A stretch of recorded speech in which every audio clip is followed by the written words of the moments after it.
Among the ways that greatness distinguishes itself is through the story of action. The promise to be the best, and the willingness to do what it takes to throw oneself into the fire and dance with the flame. Oh! To handle pressure. Oh, he's rock bad. Oh, down goes Medeiros. And create diamonds. That'll do it. Dustin Poirier rises again. To take every historic opportunity with a simple answer, bring it on. I'm not fighting for belts, I'm fighting for legacy. They're saying the best guy in the world right now is Khabib, and this is just a step towards him.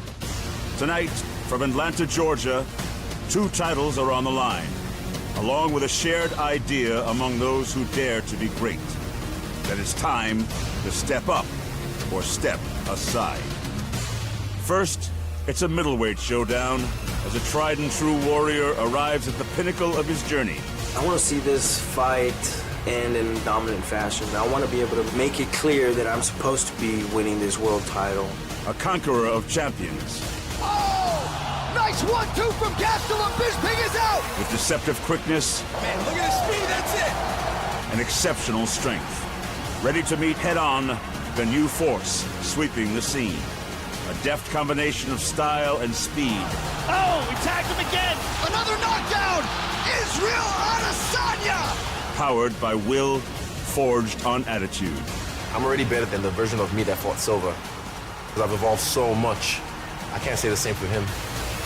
A Nigerian-born phenom who's ready to rise up and greet his own era. Then, it's time to decide who's fit for the lightweight crown. He's definitely facing his toughest fight in a long time. I know for a fact I have what it takes to beat him for a second time. And I will.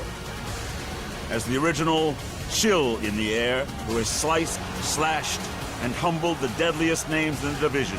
Oh! Dustin Poirier by knockout! Reacquaints himself with the man on the verge of history.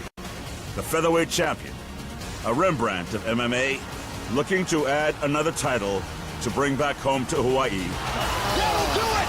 Max Holloway! And solidify himself among the best martial artists of all time, while defining what it means to be great. From Atlanta, Georgia, it's UFC 236. Holloway versus Poirier 2, and it starts right now.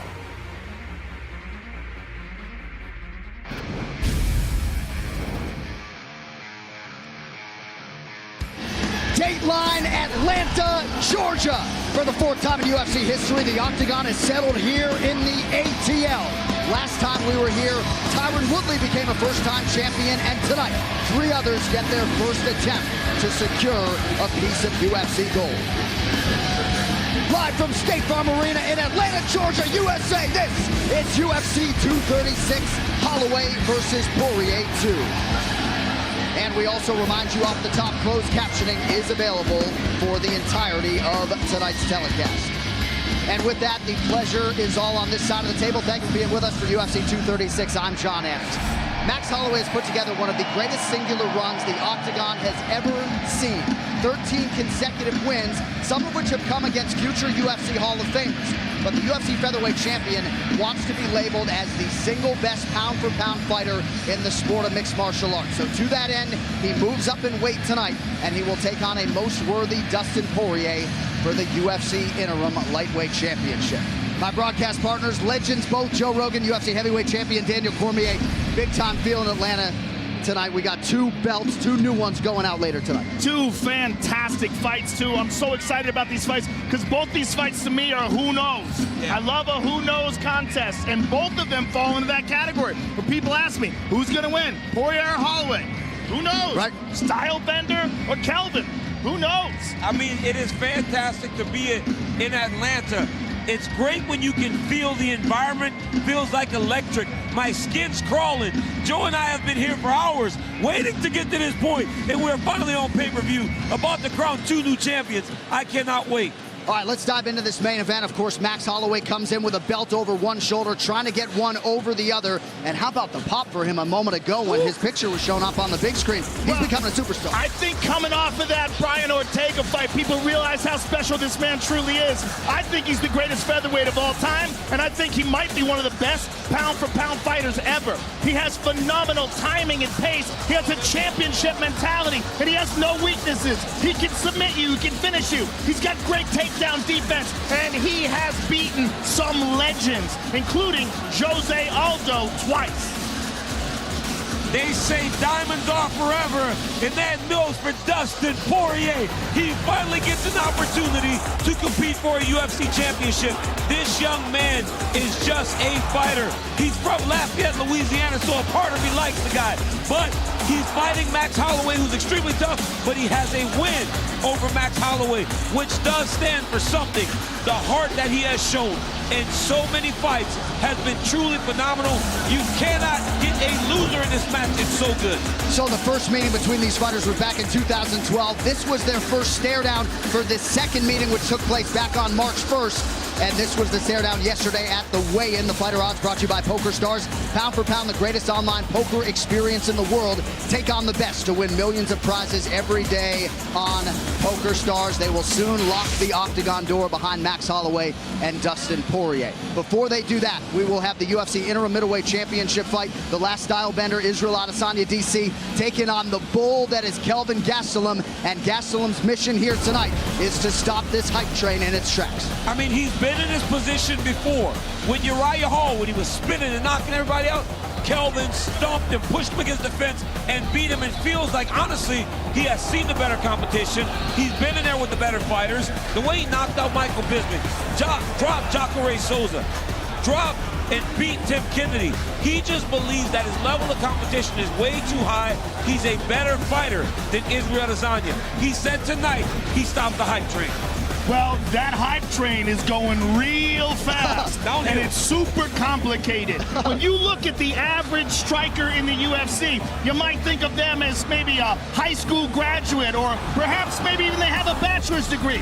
This is a PhD in kicking your ass. This guy knows how to drop bombs on your face, and he can put together combinations and set you up in ways that you're just not going to see coming. He is as sophisticated a striker as we've ever seen inside the octagon. And remarkably for Israel Adesanya, 15 months after he made his UFC debut, he's a betting favorite tonight to leave Atlanta with a UFC championship. Absolutely remarkable. We'll see how it goes between these two later tonight. And for those who question Adesanya getting this opportunity this early on, he'll be the first to tell you, you just haven't been paying attention. Oh, he's fantastic. I mean, he was fantastic before he ever entered into the octagon, but he took his time. He learned takedown defense properly, and when he got here, he's shown in the Derek Brunson fight and the Anderson Silva fight, he deserves to be here for sure. All right, well, the buzz, as you can see, is palpable. We are ready to go on pay-per-view. We are stacked. Here's a look at the other fights coming your way tonight. The rest of the card is brought to you by Motel 6. When you need a rest, check into Motel 6. We'll leave the light on for you. And it could be a big night across the board for Lafayette, Louisiana. Just like Dustin Poirier, that's where Alan Jouban was born. Tonight, the all-action Jouban gets the pay-per-view showcase and will try to produce a 5th UFC knockout against the man they call the Body Snatcher, the Javier Mendez-trained Dwight Grant. He is also a credentialed finisher and knockout artist, and in terms of profile and opponent, this would certainly qualify as the biggest fight of his career. Also a big one tonight for the former Alabama linebacker, Eric "Ya Boy" Anders. He accrued some valuable UFC experience with 4 fights in 2018, and he'll look to leave Atlanta with some momentum by turning back the challenge of that man, Khalil Roundtree Jr. He packed his bags and went to Thailand after his last fight and expects to be stronger in the clinch, among other places, as he makes his 8th UFC appearance here tonight. All right, let's get to the rules of the octagon. 3 judges score the fight. The bout duration is 3 5-minute rounds, but for championship fights and all UFC main events, we go 5 5-minute rounds. A 10-point must-scoring system is in effect. The round winner gets 10 points, his or her opponent 9 or fewer. And scoring is based on effective striking and grappling, followed then by aggression, and finally octagon control in that order. Also of note tonight, the Georgia State Athletic Commission does use the new unified rules that have been laid out for mixed martial arts. We will also have the limited use of instant replay. That is only to look at the end of a fight. Once replay is used, that particular fight cannot be restarted. Tonight's Crowd Shots brought to you by Metro by T-Mobile. Catch all the action with Metro by T-Mobile. Get knockout coverage on a network that rivals the big guys for way less. All right, so as we get ready for this pay-per-view opener, DC, we look at the bottom two-thirds of this light heavyweight division that you used to own. Ovince St. Preux, number 12 in the world, coming in and looking to make it 2 wins in the series with Nikita Krylov. Yeah, it's a very important fight for those guys. For Ovince St. Preux to get going back in the right direction. He earned a title shot a long time ago against Jones. And for Nikita Krylov to try and tie the score. This is a division that if you get on a short roll, as we saw with Volkan Ozdemir, as we're seeing with Thiago Santos right now, you can earn a title shot very quickly. All right, with that backdrop, ready to go with the main card from Atlanta, Georgia. Appreciate you being with us tonight for a big one on pay-per-view. Well, 5 years is an eternity in mixed martial arts, so while Ovince St. Preux and Nikita Krylov have some history, both know this rematch and their opponent figures to be an entirely different monster here tonight. In 2014, when they first met at the Octagon, Ovince St. Preux and Nikita Krylov were hungry prospects trying to make a mark in the UFC. 5 years later, they square off for a second time, and while the circumstances have changed, the hunger to succeed is as strong as ever. The thing about it is, he lost his last fight against me, and I know that I'm going to fight a, better version of him, someone or at least 10 times better than what I fought the first time. So I'm going to give him the better version of myself too. Я в ожидании реванша и в ожидании получения сатисфакции, иначе бы я не согласился на этот бой. Ovince St. Preux's striking game was his calling card when he faced Nikita Krylov the first time around.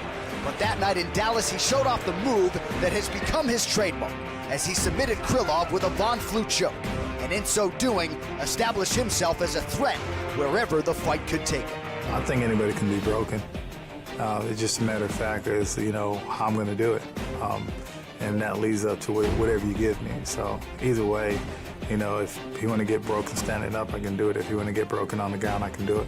Just 22 years old when he faced St. Preux the first time, Krylov's fight game has matured in the ensuing years. He's won 9 of his last 11 bouts, with all 9 of those wins over the likes of Marcos Rogerio de Lima, Ed Herman, and Fabio Maldonado coming before the final horn. Этот бой будет отличаться тем, что сейчас я ближе к тому возрасту, в котором он победил меня. На тот момент я был еще юным бойцом. Сейчас же я считаю, что я состоялся.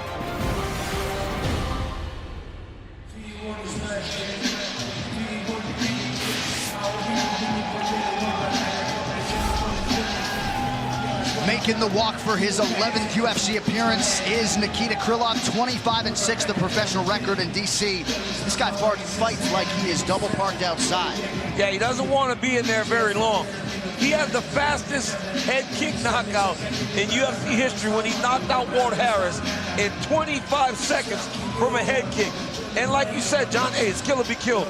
In 31 fights, this dude's never gone the distance, and he's only been to the 3rd round 1 time. So he's in there to try to get it done and get it done quickly. He came back to the UFC, got a takedown early, lost his last fight, but he's looking to get revenge against Ovince St. Preux tonight.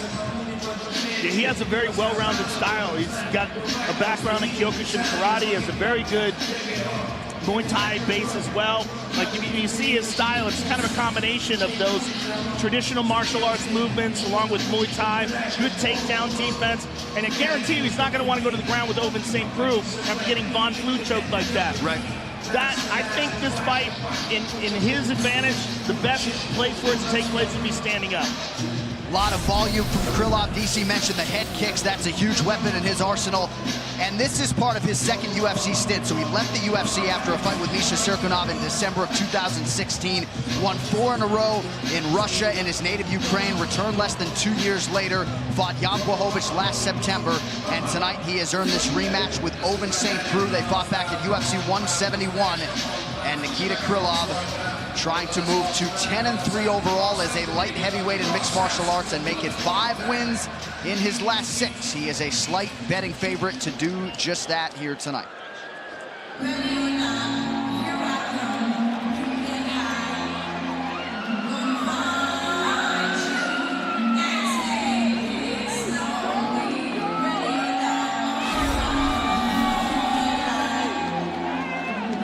So here is the former Tennessee Volunteer football player, Ovince St. Preux, number 12 in the world at present.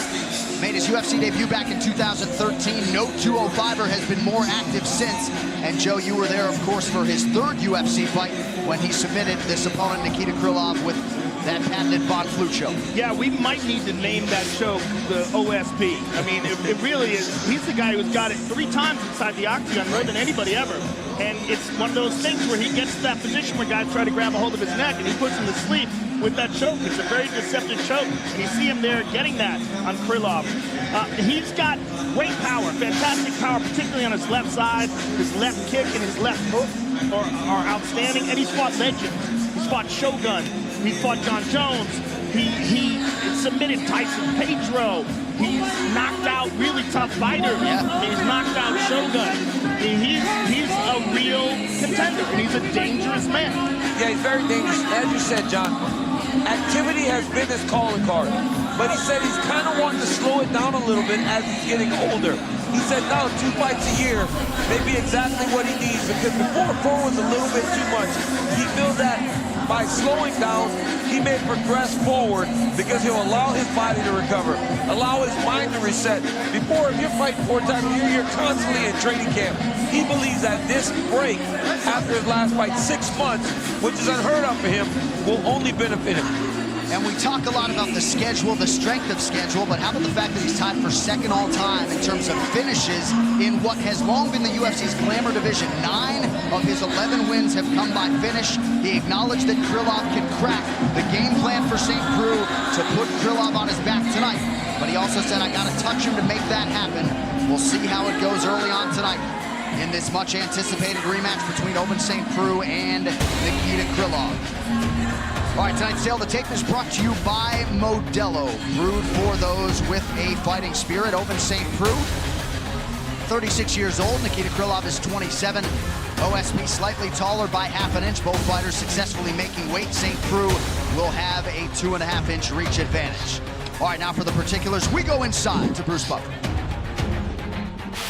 Ladies and gentlemen, we are live from the State Farm Arena in Atlanta, Georgia, for UFC 236, Holloway versus Poirier 2. And now, this fight is 3 rounds in the UFC light heavyweight division. Introducing first, fighting out of the blue corner, a Kyokushin karate fighter, holding a professional record, 25 wins, 6 losses. He stands 6 feet 3 inches tall, weighing in at 205 pounds. Fighting out of Donetsk, Ukraine, Nikita the Miner Krylov.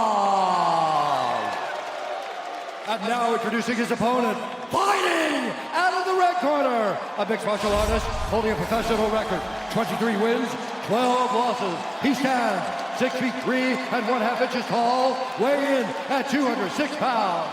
Fighting out of Knoxville, Tennessee, Ovince St. Preux. And when the action begins, our referee in charge, Blake Grice. Blake Grice, our referee for this pay-per-view opener. Brittany Palmer draws the round 1 card assignment. Thank you, Brittany. Brooklyn, Vanessa, all on hand here tonight.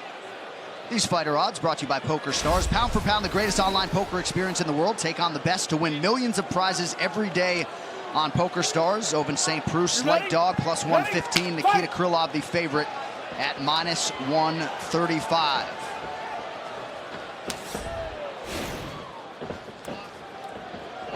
Tonight's fight clock is brought to you by Modelo, brewed for those with a fighting spirit.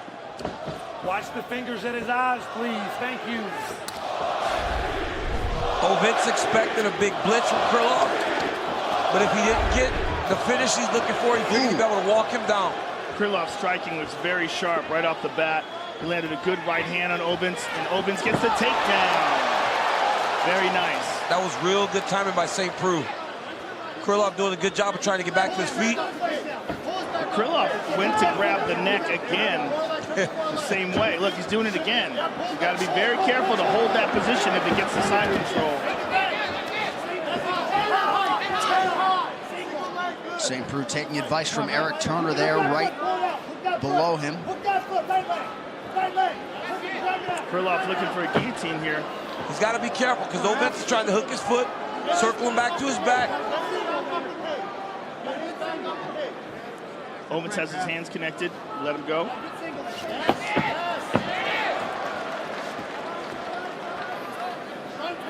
Nemiroff, bold character since 1872. 14 career wins by submission for Nikita Krylov.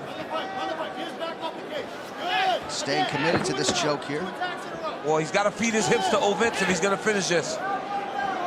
This is a better position for him. Yep. This is good. He's got to push his hips against the cage. Yep, got to push his hips into Ovens.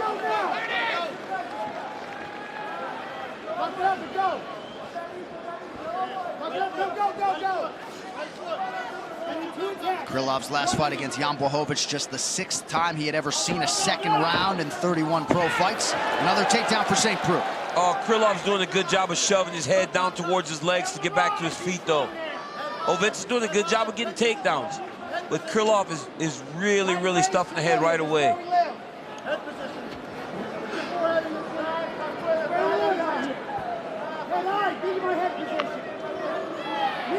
Their first fight lasted just 89 seconds.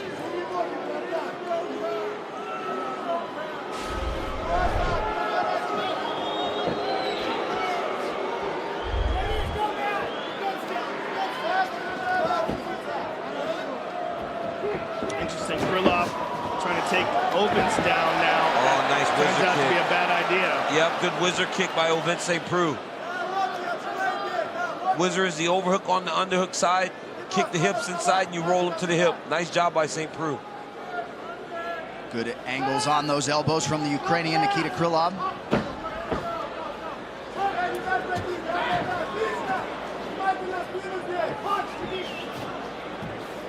And unofficially, DC, somewhat surprisingly, 3 takedowns landed for Ovens St. Preux, already a personal best in the UFC.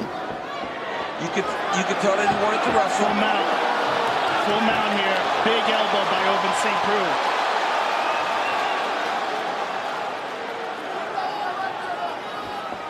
St. Preux with a lot of support in the building here tonight. Under 90 seconds now to go in the round. Krylov escapes. St. Preux decided to not try to take his back. Oh, good knees there by Krylov. Oh, good right hand by Krylov. Krylov's bringing it. He knows no other way. But again, John, look at how heavy Ovens is breathing now. Yep. All that wrestling. Now he's already breathing heavy. For real early in the fight. Should not have his mouth open, breathing already. And his legs are very close together. It's like his legs are gassed out as well. Like he's not standing in a very good defensive position. When your legs are very close together like that, it's very hard to separate and move quickly. Yes. You're good right here. It's also just kind of a sign to your opponent you're taking a break. Yes, exactly. Get back against the side of the octagon. Not trying to change the position, just accepting. Which, in all actuality, is a very bad position. You should not be back against the fence getting kneed and beat on. It does not look good to the judges. I think he just wants to catch a break, try to gather up some oxygen.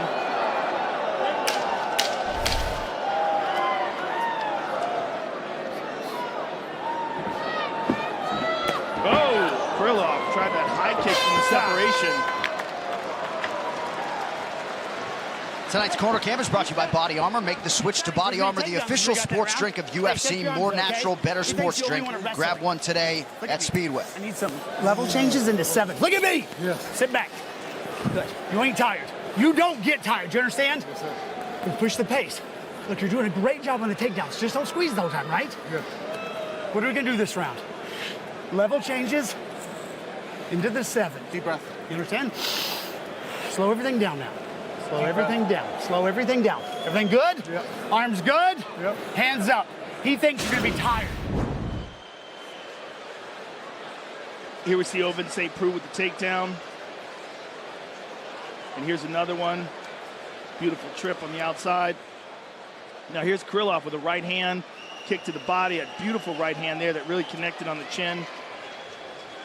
And Ovince St. Preux exhausted in between rounds, and he's getting up, and he literally looks wobbly. Different visual on the other side. Nikita Krylov bouncing around, ready to go here for round 2. Fight. He just got a full-on massage. He should feel pretty good. Did you see that? Yeah. They massage his legs, massage his shoulders. That's what you see with a lot of the Russian wrestlers. The coaches massage them in between rounds. Gotta let Bob Cook know, DC.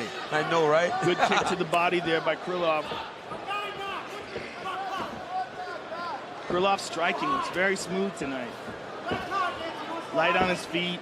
And again, as we were talking about, he's got a combination of that Kyokushin style with more, beautiful right hand. That woke Ovince up. Yep. Pull him away, take it down. But we've seen Ovince St. Preux in this situation before where it looked like he was losing against Corey Anderson, and he landed a beautiful high kick to finish the fight. So you never can worry too much about Ovince's cardio. As his coach said in the corner, you don't get tired, just keep fighting. And he now has Jason King, who is Lockhart certified, handling his nutrition. He came in leaner for his next fight. Still a big cut, though, for St. Preux. He's a big guy. Yeah, he looks much bigger than Nikita. That might be part of the problem here. I mean, certainly an advantage once he gets on top, but the struggle to get to that position is draining. Look at this. Nikita takes him down. Wow. Oh, and the mount. Full mount. That's crazy.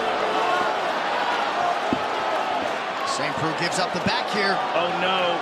Nikita's got his back. He's got the hooks in. He's a little high. He's got to get his hips back a little bit. Look at that. He's going to fall over the top. He's got to get his hips back. Krylov's got an outstanding rear naked choke. We'll see if he can find an opening. Guys always ride so high. You don't do that unless you're like a great armbar person. That way, if you're falling off, you can attack the arm. Krylov is not going to attack the arm, so he needs to try to slide his hips back towards Ovince's legs.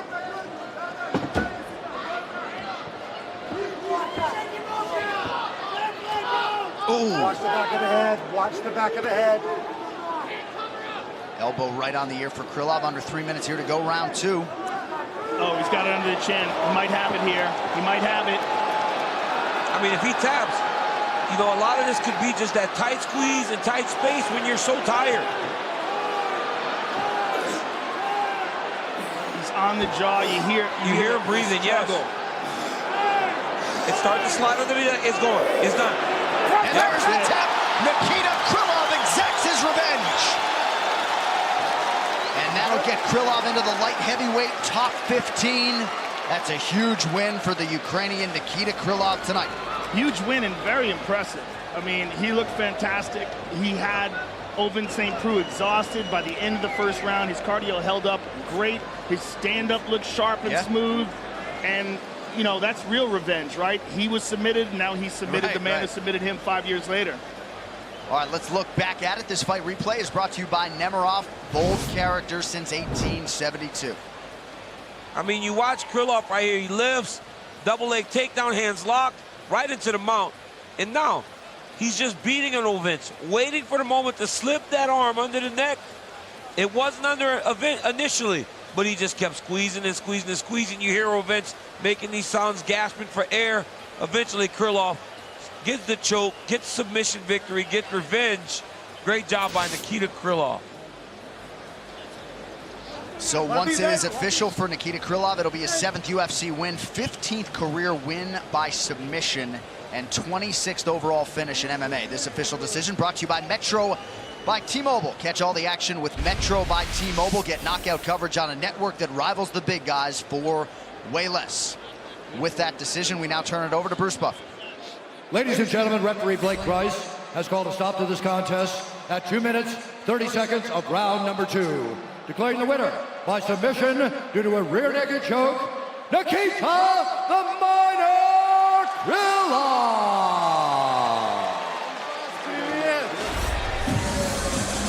So Nikita Krylov has now won 5 of his last 6, and that should get him a big fight maybe sometime this summer in the light heavyweight division.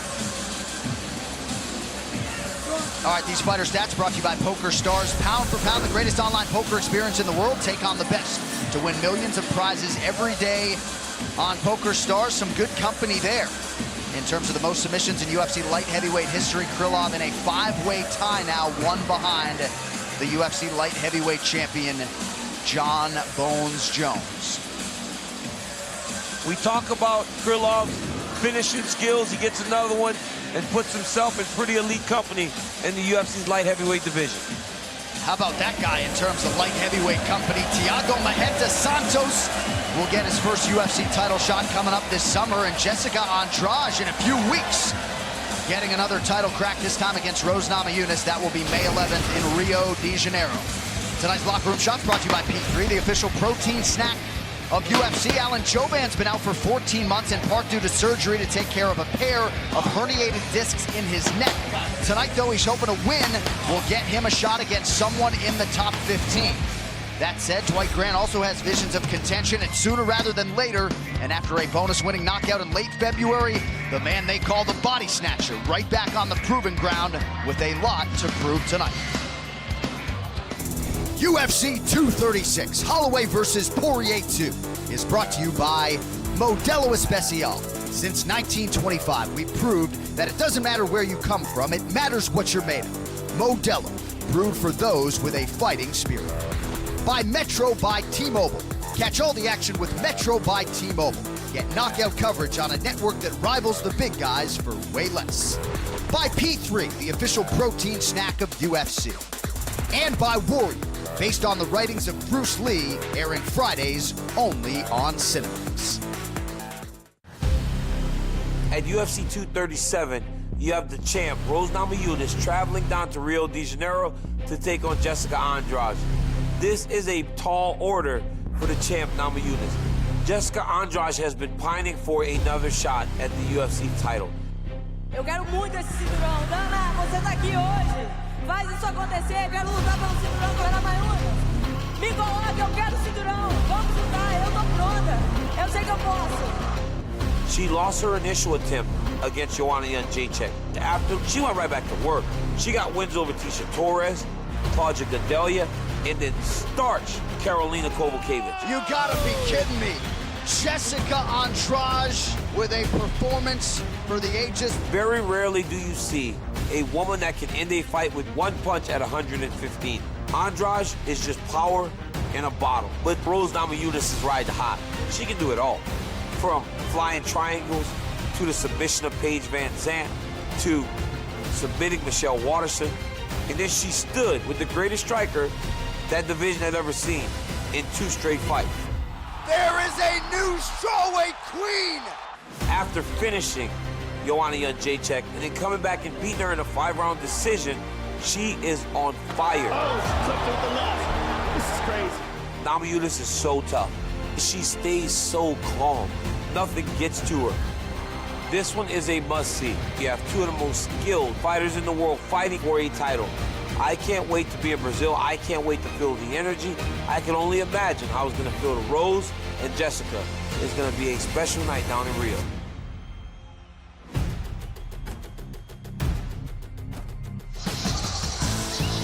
Strawweight division is heating up, ladies and gentlemen, and Jessica Andrade stands there as the #1 contender. That knockout of Karolina Kowalkiewicz, oh man, boy. And of course, Joanna Jędrzejczyk is still in the hunt, wants that title back. Tatiana Suarez might be the dark horse of the division. You want to talk about wrestling, there's not a woman who can compete with her in that division. Nina Ansarov has looked fantastic. Claudia Gadelha is always in the mix. It is a hot division right now. Yeah, it's a great division, and this is a great fight card. Jared Cannonier in the top 10 after knocking out David Branch takes on Anderson Silva. But Jose Aldo versus Alexander Volkanovski is the fight. A young guy who's looking to put that head on a stick and make it and take it home with him. Look, it's a big fight. This is another great card. Unbelievable. It's going to be great. BJ Penn, Clay Guida, no little knob versus Ryan Spann is going to be fantastic and real. 8 p.m. Eastern for those UFC 237 prelims. Those are on ESPN May 11th, leading into the pay-per-view main card. These fighter odds brought to you by Poker Stars. Pound for pound, the greatest online poker experience in the world. Take on the best to win millions of prizes every day on Poker Stars. A lot of pick'em or close to it fights tonight. Alan Jouban closing as a slight betting underdog against Dwight Grant. And back in action for the first time in more than a year, Jouban expects to pick up where he left off when he draws the American Kickboxing Academy product, Dwight Grant. Welterweight's always looking for a fight. Alan Jouban and Dwight Grant meet in the octagon tonight, with Grant seeking a high-profile win for the resume, and Jouban attempting to keep the momentum going from his knockout of Ben Saunders. Came off of a big win my last fight. Had to sit out due to injuries. I'm ready to get back in here, put on a great performance, and get that momentum back, show the fans, remind the fans what type of fighter I am. I feel this is the kind of fight that will bring out my best, because when I feel the person is in there and trying to finish me, it wakes something up in me that makes me want to get them out of there as fast as possible. With 4 Fight of the Night bonuses to his credit, Alan Jouban is Mr. Reliable when it comes to all-action bouts. And as the veteran tries to make his case for a spot in the top 15, Brahma has to deliver the goods by defeating rising star Dwight Grant. Dwight's not going to be able to keep up with my pace tonight. The pressure, strikes, the energy that I bring inside of the octagon, it's a lot. If you've never seen this before, from coming from a technical fighter as I am, it's a lot to keep up with. I think it's going to be too much for him tonight. A disputed split decision loss to Zach Otto wasn't what Dwight Grant expected in his UFC debut. So he promised he'd be letting his hands go with urgency in all of his future fights. To that end, in February, it took him a single round to dispatch Carlo Pedersoli, proving that he's not just a heck of a fighter, but also a man of his word. If this hype surrounding me is there for a reason, it's because I finished my fights by KO. A lot of these guys talk about things, but when they fight, it's different. I go in there, I tell you what I'm going to do, and then I get it done.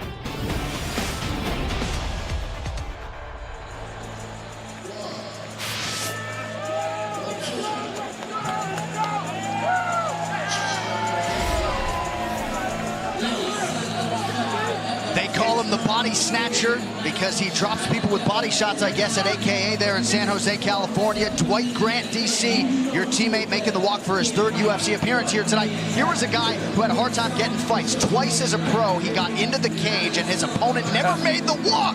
It's no problem once he got to the UFC getting these fights. No, guys will fight you when you get to the UFC, but it's so good to see these young guys that train in the gym finally being on UFC pay-per-views and everything. Dwight Grant took a chance. He moved out to New York with nothing, with his wife, and she believed in him. And he used to spar me and Kane and Luke, and he was small, but he did it. And he started developing more and more and more. And now he's a guy that can finish anyone with any shot. He hits so hard. And the left body shot is truly something to behold. And now he's learned to actually throw it to the body and then take it up, and it lands almost like an uppercut. It is amazing. Last guy, he knocked his mouthpiece all the way across the octagon. Right. Dude's a finisher, man, and he hits so hard. Just watch. He's got tremendous power and tremendous confidence in that power. He knows that when he's throwing those wild bombs, if they connect, it's boom, boom, out go the lights. And he shares a nickname with one of my all-time favorite boxers, Mike McCallum, the body snatcher. Yes. Well, DC, we're so old that 34 sounds young. I mean, what has happened?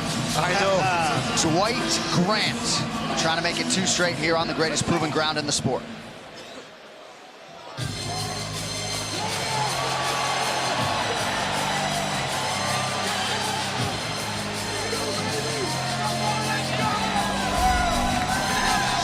So here's Alan Jouban making the walk for his 12th UFC appearance, and Megan O'Leary, given all that he has been through over the last year or so, there were no guarantees he was going to ever get this chance to make this walk again. Yeah, absolutely, and he was really honest about that when we spoke yesterday. He said, you know, I had 3 really serious injuries that kept me out for 14 months.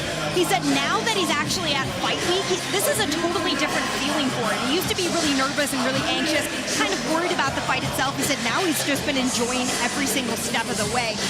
His son, Cage, is here in the audience. He said his last fight was the first time he brought his son, and it really motivated him. He's hoping to have that same feeling again as he steps into the octagon, knowing his son's in the building. Joe, a couple of herniated discs in his neck, broke 3 bones in his foot in the Ben Saunders fight, had to have bone fragments in his elbow cleaned up. 37 years old, believes a win tonight might position him for a shot against somebody in the top 15, but he knows one direction, that is forward. He's an all-action guy. He is an all-action guy, and I've trained with Alan. He's a 10th Planet guy from back in the day, and he's always been an incredibly hard worker, disciplined, super intelligent, very technical in his striking, and you know, it really has gone more towards the striking aspect of the sport than the grappling, and has some outstanding wins, including the last one over Ben Saunders. He's got a victory over Mike Perry, Bilal Muhammad, so he's a very, very talented fighter. Yeah, and he can finish anybody. I mean, his last performance, he looked phenomenal. He's a fantastic striker, very well-rounded mixed martial artist, and feels he's just better than Dwight Grant.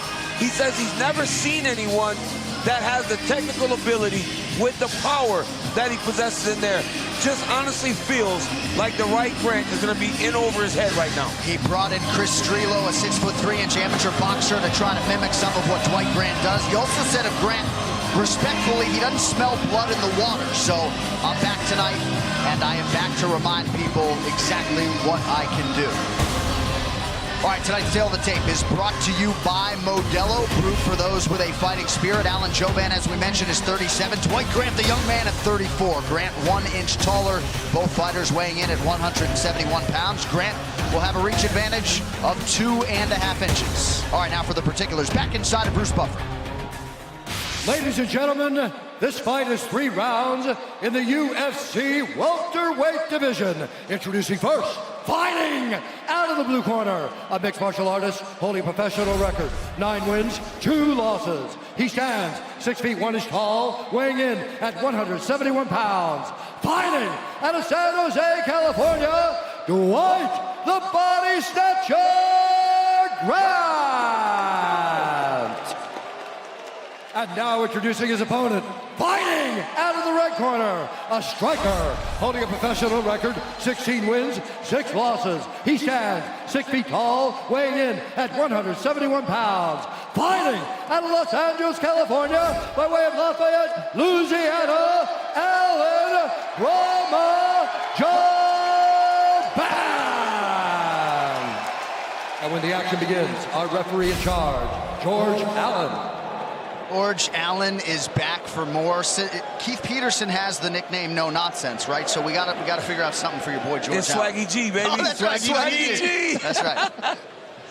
Alan Jouban and Dwight Grant. You ready? Dwight Grant has leaned a lot on the UFC Performance Institute. Grant is wearing blue. Alan Jouban is in black. Tonight's Fight Clock brought to you by Modelo, brewed for those with a fighting spirit. I talked a lot about the left hook of Dwight Grant, but the right body kick is also very powerful, especially when he's fighting someone that's a southpaw. Interesting story. We'll try to get it in. Dwight Grant, when he got the first email from Clint Wattenberg, our director of nutrition at the UFC PI, was like, man, I fought that guy in my pro debut. Wattenberg, an outstanding collegiate wrestler, and that has been something that Dwight Grant has really tried to shore up of late. Gets taken down here by Jouban. That's very unexpected. Alan Jouban threw a straight left hand, then immediately went for the clinch to the takedown. And just barely missed a head kick. Barely missed that head kick on the break. But Alan Jouban, with the takedown attempt, is keeping him honest. That's unexpected. Jouban's style is almost always to strike. Oh, big punch by Grant. Grant is throwing hay. He throws everything so hard. He can do it going backwards, too. Jouban has to be very careful as he engages with Dwight Grant.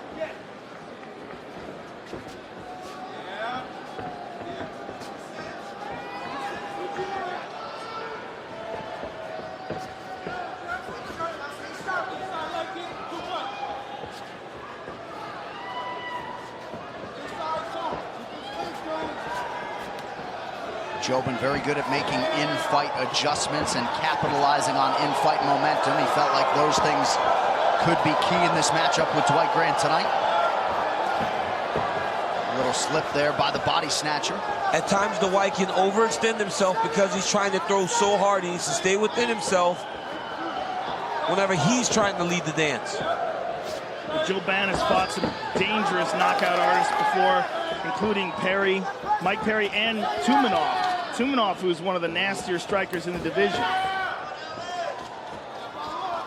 So he's been in there with dangerous guys. Yeah. He knows how to protect himself. It's just so different with Grant because he's throwing from positions that you don't expect him to be carrying power. Yeah, you don't expect him to be carrying power, backing up, fading, and throwing a right uppercut. He's also forcing Joban to lead. Oh! He hurt him with that. Woo! Woo! And that's the danger in the engagement there. But Joban hit him pretty good. Last couple guys he's been hit like that, he's put the lights out.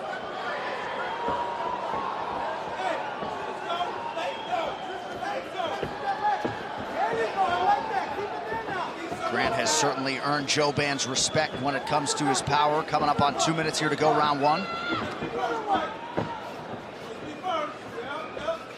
Well, Joban understands now there's some serious danger in these exchanges.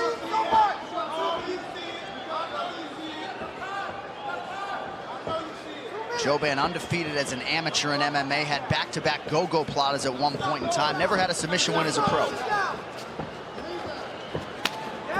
Beautiful inside leg kick by Joban. Saxon Muay Thai trained.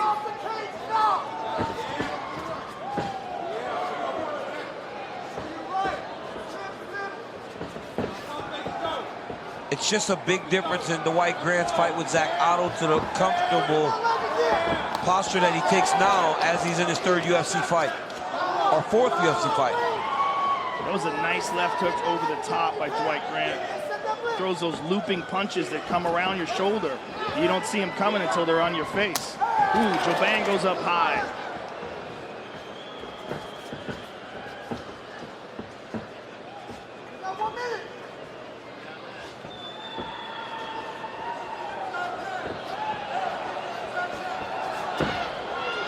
Joban leans in with the right hand.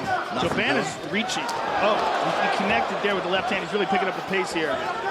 Dwight Grant has to be very careful of fading back with his chin up in the air. When he's throwing those punches, his chin is way high.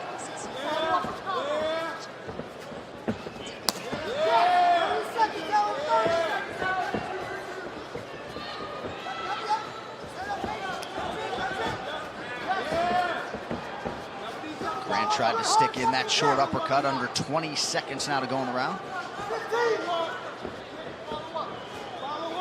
You get the feel that Joban thinks that he's got his timing now. Yeah, he sees those looping punches coming and he's been ducking under them now. Joban looking for the head kick there and inside. We got clipped with that one though.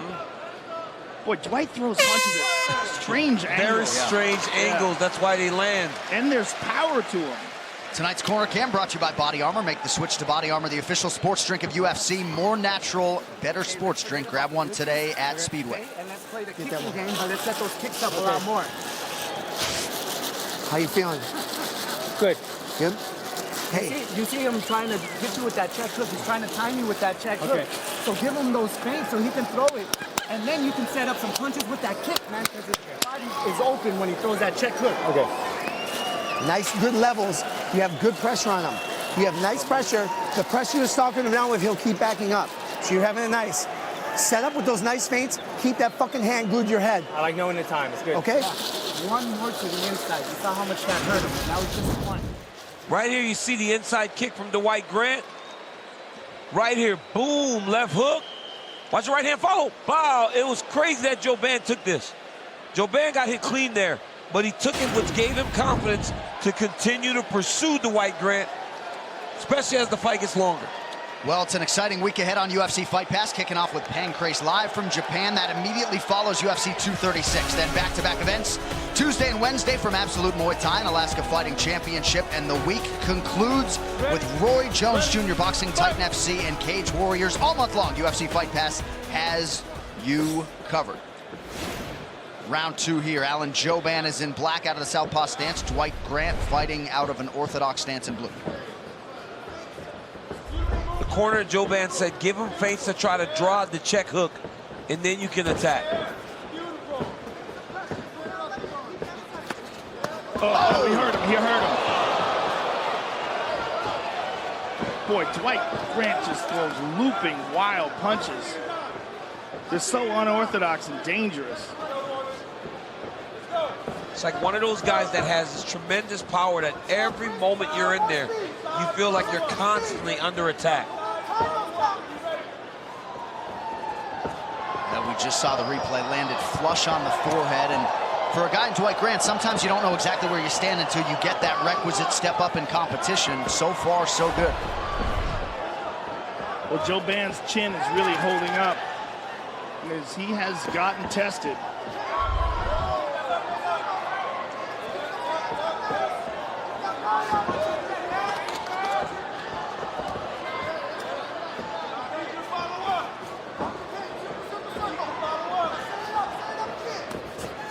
Joe Band has landed just 11 times unofficially at a 32% clip. Coming up on 3.5 to go here, round 2. Nemiroff, bold character since 1872. Close that fist down.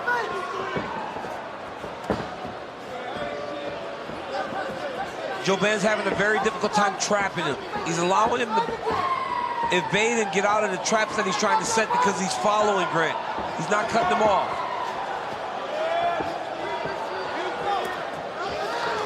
Good inside leg kick by Grant and an outside.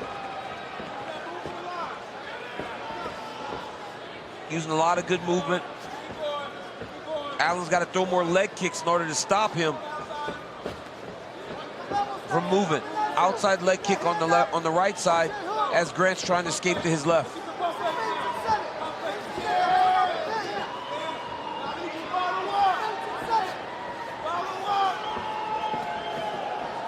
Joe Band trying to force the issue here with forward motion. Right back to that lead leg. And across the top by Dwight. Justin Willis screaming out of the Dwight Grant corner for him to follow up.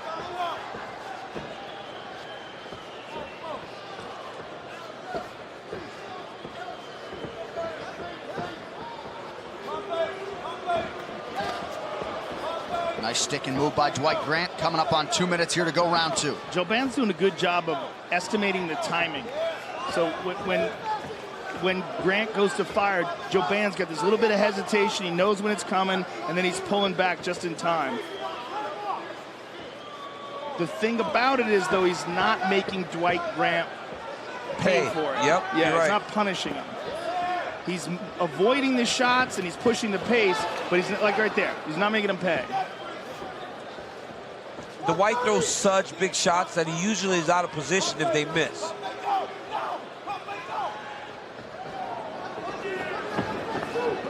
What I like about what Joe Band's doing, though, is he's sticking to the game plan. He's staying technical. He's not getting desperate. He's not doing anything irrational. Good footwork and movement. Or there's just too much danger in being reckless. Yeah, he hasn't really stung Dwight, though.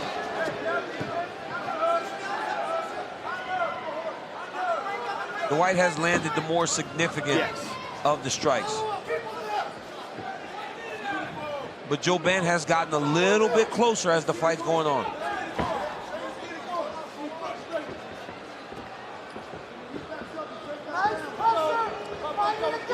You can tell Joe Band certainly respects the power of Dwight Grant, though. Yep. He's not taking any chances. And the audience is not enjoying it. Well, the expectation was these guys were going to stand and trade. Joe Band, in theory, figured to have the wrestling/grappling advantage, but hasn't really attempted more than that one early takedown. Well, as he tried to engage in that type of fight, he felt the power of Grant, and it's made him change. And honestly, he's fought a pretty smart fight since. A little slip there by Joe Band. You see some of the damage on his lead leg, courtesy of Dwight Grant.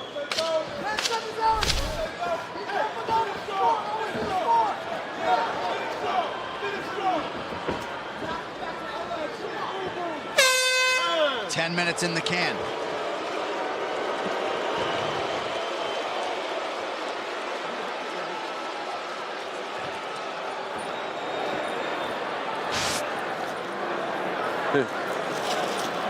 Sit down, take a seat, take a seat.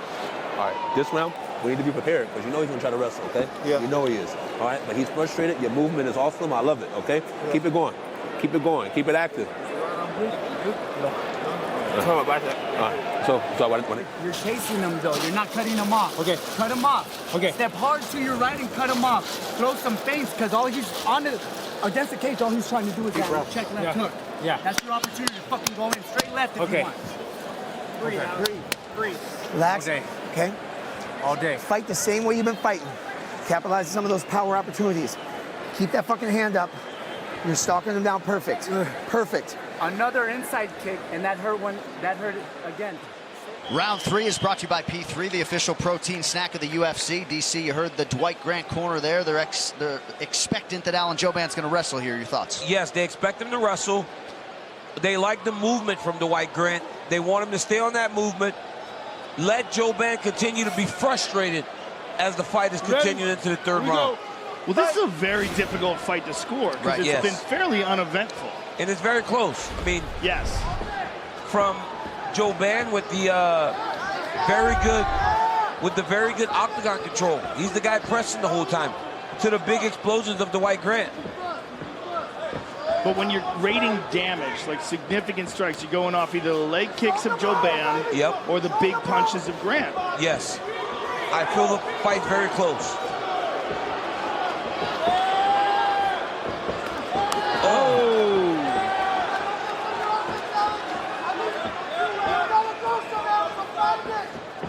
The corner, Jouban said it. They said, you're not cutting him off, you're following him.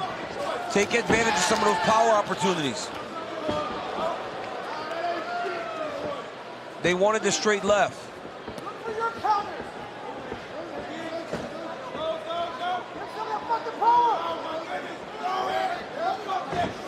Jouban there. Yeah. You see that damage on the back of Jouban's lead leg. I mean, it kind of seems like if anybody does anything big in this round, they could win this fight. Could be their fight. Yes. Yeah.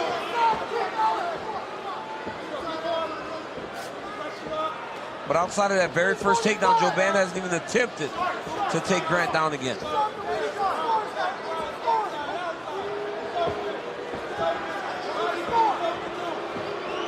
Grant ready to counter. That was a quick high kick. Yes, and nice. You know, a lot of people say those don't land, but even if you block them a little bit, they still put damage on you.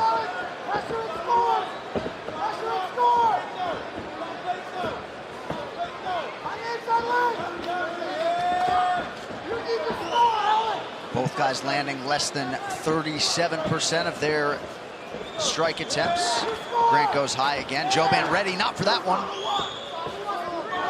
Jouban needs to get some offense going. Yes, he's just pressing without any action right now. Well, it's the consequences. He's so worried about Dwight Grant's power, so concerned, I should say. Like right there.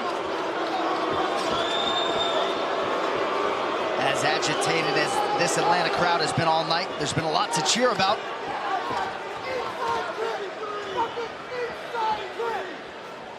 Jouban unofficially has been advancing 47% of the time, but he has not been the more effective striker. Pausing the action here due to an inadvertent groin strike. It went low. That went a little bit low. It looked like he tried to knee, and the foot might have caught him on the way up.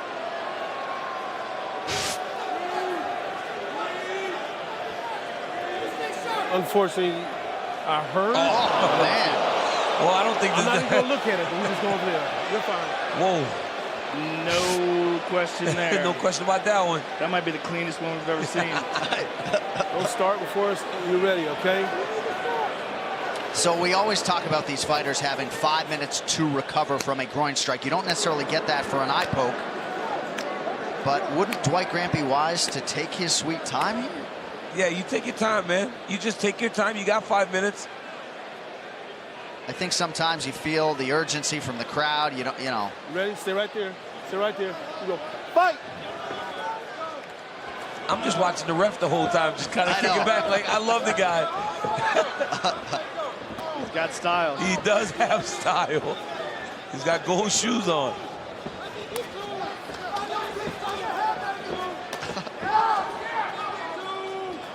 Jouban's picking up the pace here. He has to. Yeah. But he can't run into one of those check right, left hooks.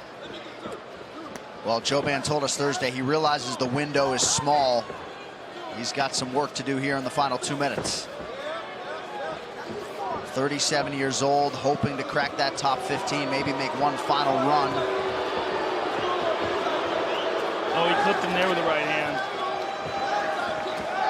You can tell Grant is powerful because the reactions Jouban gives when he goes to attack him are very big and just evasive. Not looking to counter, he's just trying to get out of the way. Strong leg kick from Jouban. 80 seconds to go. And now he's doing a better job when he's putting his techniques together, not just one.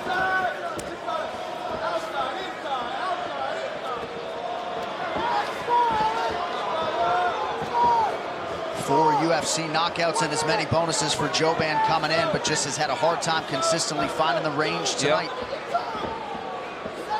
The style is just very odd for him. Like Grant will do this big dip, right? He'll do the big dip as he throws a punch. His head's off the center, and not as you usually expect the guy's head to slide off the center line. It's so crazy, too, because Grant fights with that style where he's always kind of backing up. But there's so much danger in when you try to attack him. But we saw it in the Zach Otto fight. He was doing this and seemed to be successful, but then he ended up losing the decision.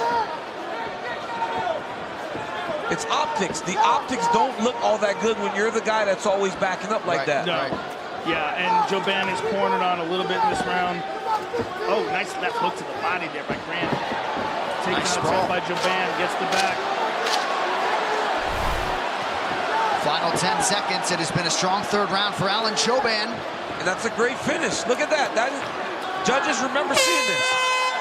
In a fight this close, this round obviously goes to Alan Jouban, right? With one big action like that. A lot of mutual respect there between Alan Jouban and Dwight Grant. Jouban offering up an apology to the fans here in Atlanta. They go the distance tonight. This fight replay brought to you by Nemiroff Bold Character since 1872. Joe, enjoy yourself with the replays. Go ahead, Joe. Takedown from Jouban early on in the fight. And here's the inside leg kick. Look, this is not the most eventful fight in the world, but it was a technical fight. Jouban did a smart thing to avoid that. When he got hit by those big shots early in the fight, I think that was a bit of a wake-up call. Dwight Grant carries some serious power, and Jouban had to play the Matador. I mean, I know his nickname is Brahma. He's the bull, but in this fight, he was the Matador in a lot of ways. But I like the end of the fight, took the back, got him down, landed some good ground and pound, and that could have won him the fight. All right, these fighter stats brought to you by Poker Stars. Pound for pound, the greatest online poker experience in the world. Take on the best to win millions of prizes every day on Poker Stars. Round one, a big one for the body snatcher Dwight Grant. And you see not much happening the rest of the way between Jouban and Grant, who go the distance tonight. Those are kind of crazy numbers. Like, look at that. 6 landed, 10 landed in a round. And those are total. We're not even talking significant strikes, just total strikes landed between Alan Jouban and Dwight Grant. And a lot of times you look at a fight card and you go, oh, this is the one that's going to deliver, right? A lot of times you just kind of think you match guys up like this and you're going to get an exciting fight and you just don't get it. Well, Eric Anders and Khalil Roundtree are next. Get hype. That is going to be chaos. All right, the official decision brought to you by Metro by T-Mobile. Catch all the action with Metro by T-Mobile. Get knockout coverage on a network that rivals the big guys for way less. With those scorecards, now is Bruce Buffer. Ladies and gentlemen, after 3 rounds, we go to the judges' scorecards for a decision. Derek clearly scores the contest 29-28 Grant. Anthony Menez scores it 30-27 Jouban. And Ken Coffey scores the contest 29-28 for the winner by split decision, Dwight the Body Snatcher Grant. Wow. Dwight Grant, your winner by split decision tonight. You can't be that upset whenever you know, I understand the danger in the fight, but when it's that close and you landed 28 strikes, you can't be that upset. You can't feel that strongly that you won that fight. So as they're both standing up there, they've both got to be terrified at what the judges are going to read. Dwight Grant didn't look happy, which is kind of confusing. I mean, Oh, look at that. She always throws a lot of strikes. And Amanda Nunes putting Tyron Woodley in a choke, and the Naismith Memorial Basketball Hall of Famer, Shaquille O'Neal. Octagon side for UFC 236 tonight. All right, these fighter odds brought to you by Poker Stars. Pound for pound, the greatest online poker experience in the world. Take on the best to win millions of prizes every day on Poker Stars. Anders, about a 2-to-1 favorite here tonight. Khalil Roundtree Jr., the natural light heavyweight, coming back at plus 160. And given the styles of Anders and Roundtree Jr., the stage is set for a memorable encounter between two rising stars, both of whom would prefer to leave their fate out of the judges' hands. Eric Anders has gone on record saying he will fight all comers from middleweight to heavyweight. And tonight, he will get a bout at light heavyweight as he takes on knockout artist Khalil Roundtree Jr. in a fight expected to produce for as long as it lasts. Tonight there's a lot of potential for fireworks. Eric's a tough guy, I'm a tough guy. We both got a lot to prove, and I think both of us want to make fireworks. Yeah, I think it's going to be a great fight between Khalil and I tonight. You know, he's a lefty, I'm a lefty. He likes to stand and bang, I like to stand and bang. You know, I think that we're going to meet in the middle, touch gloves, and get right to work. One of the most active fighters in the UFC, Eric Anders made the walk 4 times in 2018, picking up 2 bonuses along the way. And as he gets ready for his first bout of 2019, Alabama's Anders has big plans for the year ahead. The key to getting my hand raised tonight is to go out there and do what I do. Bite down on that mouthpiece, throw early and often and heavy, and, you know, make them feel me. When Khalil Roundtree Jr. is on top of his game, spectacular knockouts usually follow, with Daniel Jolly, Paul Craig, and Gokhan Saki all falling at the hands, knees, and feet of the Las Vegas. Tonight, he takes his striking show to Atlanta and is eager to get down to business with Eric Anders. In order to get my hand raised tonight, I gotta be myself. I gotta be athletic, I gotta be strong, I gotta be Khalil Roundtree, the full version.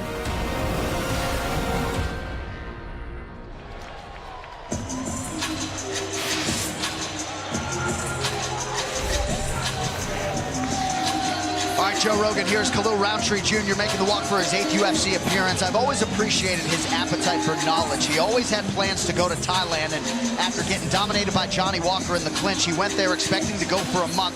Now he's going to move his whole life there, and he just feels like all the drilling and the way they do things in Thailand has him mentally and physically primed to go here tonight. Yeah, I've been enjoying watching his training on social media, his Instagram page. He has been showing all the different training things that he's been doing, all of the different drills and kicking the pads and working with all the Thai trainers, and it looks like he's having a great time down there. Yeah. But he had a really hard time in the Johnny Walker fight, but as we've seen, Johnny Walker's a scary and frightening individual. But before that, he knocked out Gokhan Saki, who's one of the all-time great kickboxers. That was a huge, huge win for him. He landed a beautiful left hand, then followed it up with some nasty hammer fists. He's super talented with his striking, and just a really explosive and dynamic presence in the light heavyweight division. You know, he's very explosive, he's dynamic, but the key word to him on Thursday was consistency. He said he can have these massive moments, but then he can follow it up with a fight like the Johnny Walker fight. And he said he's got to find it. He said, and he feels like this is the beginning of that, Joe. He said, because emotionally, he can be so high and then be knocked so low, but he's got nothing left to lose emotionally. And he feels that that is going to allow him to just be free inside of the octagon. I asked him, I said, Khalil, how soon can we expect to see these changes? And he goes, right away. He goes, I have done so many things so consistently in my life now, I expect him to show in the octagon. It's just consistency was the key word for him on Thursday. He spent the last 6 weeks of his camp at the famed Tiger Muay Thai. George Hickman is in his corner here tonight. And Roundtree Jr. feels like if he relies on technique and fights a smart technical fight, that he will emerge with the win against Eric "ya boy" Anders.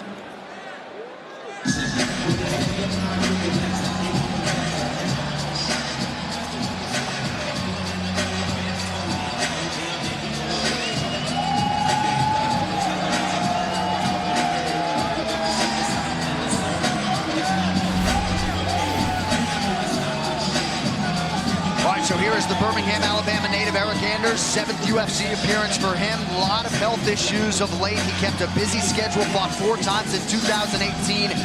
Had 3 surgeries, nose, broken hand, an ulnar nerve transfer in his right arm.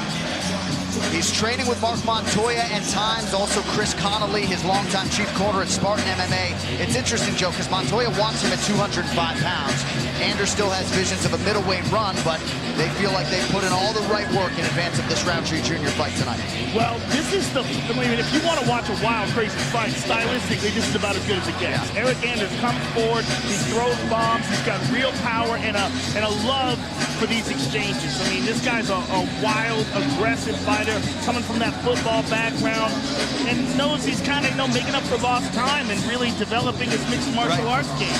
And when you see a guy like Eric Anders, who's been so devastating with his knockout power, you want to see him tested against a real classically trained striker like Khalil Roundtree. And that's one of the reasons why I'm really looking forward to this fight. And Eric Anders hasn't been here all that long, but he seems to have an understanding of sport. We said, how do you feel, Eric, about having 2 straight losses? And he goes, it's just competition. There's a winner and a loser every time. I can only just try to get better. And that's what they did. He said they went back to square one, working on everything, athletic ability, footwork, combination. He knows it may sound cliche, but he says you will see the best Eric Anders that you ever see.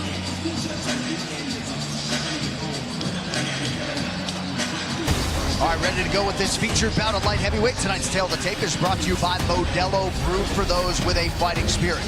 Eric Anders will be 32 in 8 days. Khalil Roundtree Jr. still on the right side of 30. Both fighters 6'1" tall. Both fighters successfully making weight. Another light heavyweight start for Eric Anders tonight. Reach advantage for Roundtree Jr. Here's Bruce Buffer.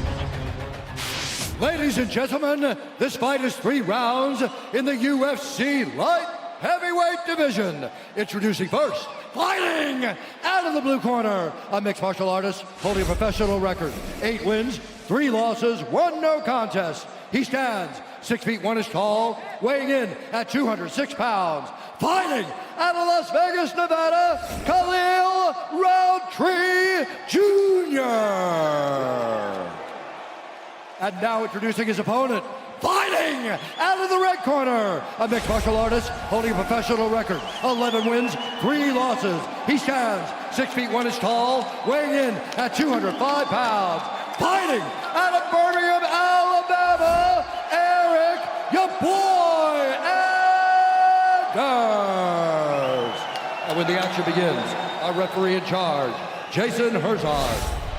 Love hearing Buffer say your boy, Jason Herzog. Our referee, Brittany Palmer, is here. Tonight's Crowd Shots brought to you by Metro by T-Mobile. Catch all the action with Metro by T-Mobile. Get knockout coverage on a network that rivals the big guys for way less. Eric Anders, Khalil Roundtree Jr. Tonight's Fight Clock brought to you by Modelo, brewed for those with a fighting spirit. Anders out of the southpaw stances in black. Fellow southpaw Khalil Roundtree Jr. in gray. Oh, you see Khalil's already tried to fight with the tie stance. Look at that front leg, real light. Tie stance and even the scream when he's kicking. I mean, he's adopted it. Yeah, he's adopted it. Oh, he's all in.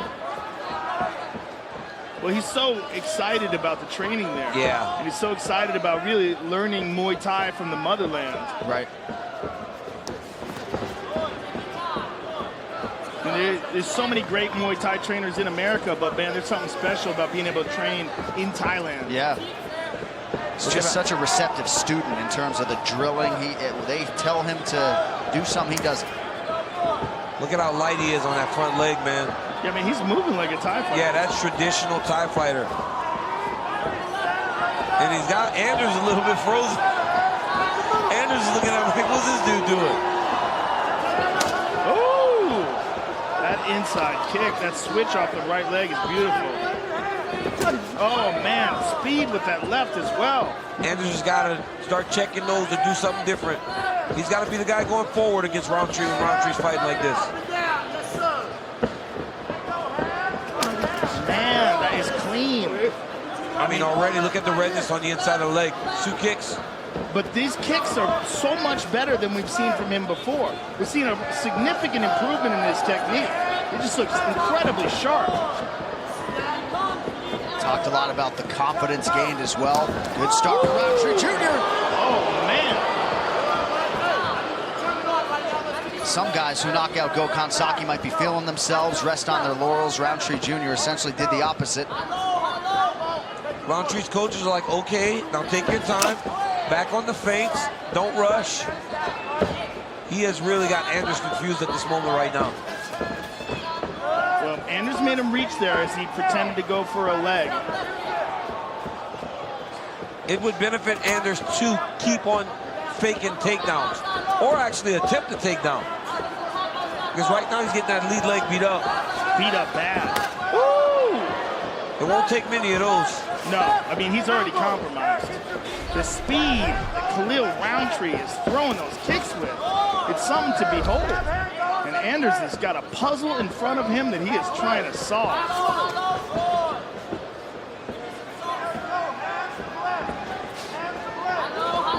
About 3 minutes in, Eric Anders has yet to land a strike. The key to Eric Anders, though, is he only needs one. Yep, he's a big, powerful guy. That leg's gonna be beat up. It's already getting beat up bad. And honestly, a lot of times, inside kicking is the one that you don't want to do too much, because that thing gets checked. You're hurt right away. Anderson Silva, Chris Weidman. I mean, that was the worst case of it, you know, but like, you're hurt right away. Yeah. He has no fear, and look at that. Now Anders is taking missteps. Well, Khalil is throwing it so fast, it's hard to read, and he's throwing it off that light bounce. That light bounce with very little weight on that front leg is allowing him to slam that in there so quick with no telegraphing. And Come on, son. Here's the benefit, right, Joe? Oh my goodness. Roundtree's doing Muay Thai in Thailand, and Eric Anders is a great athlete, but he was a guy that played football. And not just played football, had a huge national championship game in 2009 for Alabama. But he's not a fighter. You know, he's not a guy that fought his whole life. He's an athlete. Oh man, that leg's all beat up.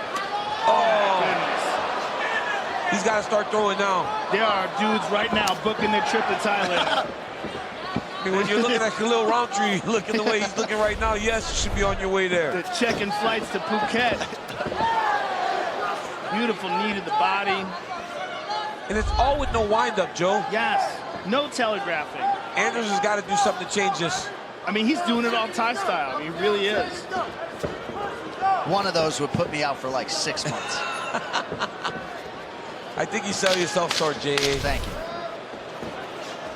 Well, Khalil Roundtree Jr. told you that he was going to put these tools to use and reach these strides right away. Eric's right leg is toast, folks. Beat up the way bad, he just went to throw that punch, his leg gave out as he was throwing it. Tonight's Corner Cam brought to you by Body Armor. Make the switch to Body Armor, the official sports drink of UFC. More natural, better sports drink. Grab one today at Speedway. Okay, they need to get some ice on that leg right now. Let him dictate pace, okay? He's getting off first. You can't let him dictate pace. He's coming with those low kicks. I need you to find handwork to your blend. Let's work up against the cage or your takedown, okay? Your stick push is there. Your hands are there, but you got to crack back. You got to own center. You got to go first. Listen to Chris. When he goes in an inside leg kick, your straight left hand is there. Turn in to check it and fire that left hand. We're just looking at it. So they don't ice that leg. The leg kicks from Khalil Roundtree Jr. Certainly the storyline, the narrative in round one. And take a listen back to that action.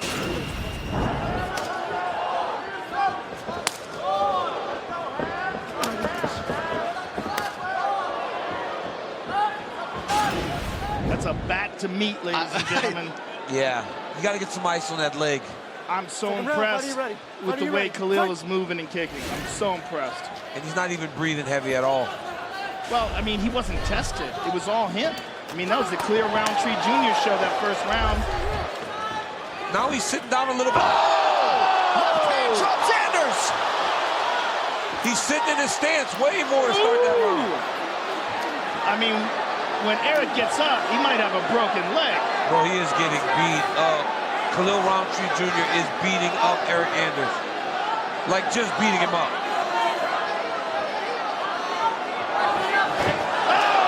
fist from Roundtree Jr. He's going to let him up.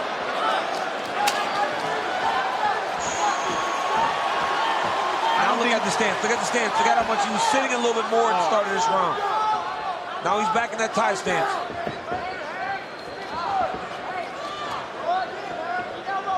Well, he sat down to throw that left hand. Yeah. Oh! That's it! Holy smokes. Oh, my goodness. 2 early knockdowns, round 2 for Khalil Roundtree Jr. That left hook was nasty. See if he chooses to welcome Anders back to his feet here. Nope. He's just targeting that one leg, too. He's so mean. Because now the outside's getting beat. Yeah, it's just toast. Look at that. Anders with a desperation shot. 3.5 to go, round 2. Look, we've seen Eric Anders in some tough fights. Yes. The Thiago Santos fight in particular. We've never seen him shut out like this. Well, he's never been washed out. This is bad. I mean, this is about as clean a beautiful knee to the body. Look at Eric's face too, Joe. He's confused, man. His eyes are wide. He looks lost. No, but he's still fighting, though. Yeah, yep, I mean, last thing he's looking for is a way out. 3 minutes to go, round 2. But this guy's competed. Anders has competed at such a high level. He would never quit. Nemiroff, bold character since 1872. No, and he's shown no indication of quitting ever in his career. He will go out on his shield. He will lose. He will come back better. But I've just never seen him shut down like this. No, never. And I've never seen Khalil Roundtree look better. Look at that. I mean, the timing, the precision, the confidence. He's a new fighter. It's a different man. Yep. And if he had any lingering questions about moving to Thailand, they're all Stop the fight. Stop the fight. I mean, this referee. Come on. Looked like Jason Herzog thought about stopping the fight. Thinking about it, but Anders just wants to keep fighting. It's the toughness of Eric Anders that is not allowing Jason Herzog to stop the fight. Yeah. I almost think he's too tough for his own good. Khalil should just back up, let him up. 3 monumental knockdowns in this round for Khalil Roundtree Jr. Somehow Eric Anders still in this fight. Look at Khalil touch the gloves out of respect. I appreciate that. Well, you saw in that Thiago Santos fight, Anders sort of stumbling back to his corner. One tough customer, but getting all he can handle from Roundtree Jr. tonight. Man.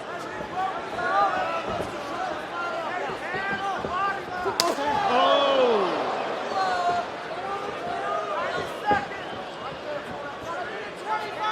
Well, this is how you maximize a pay-per-view showcase if you're Khalil Roundtree Jr. Did it against Gokhan Saki last summer at UFC 226.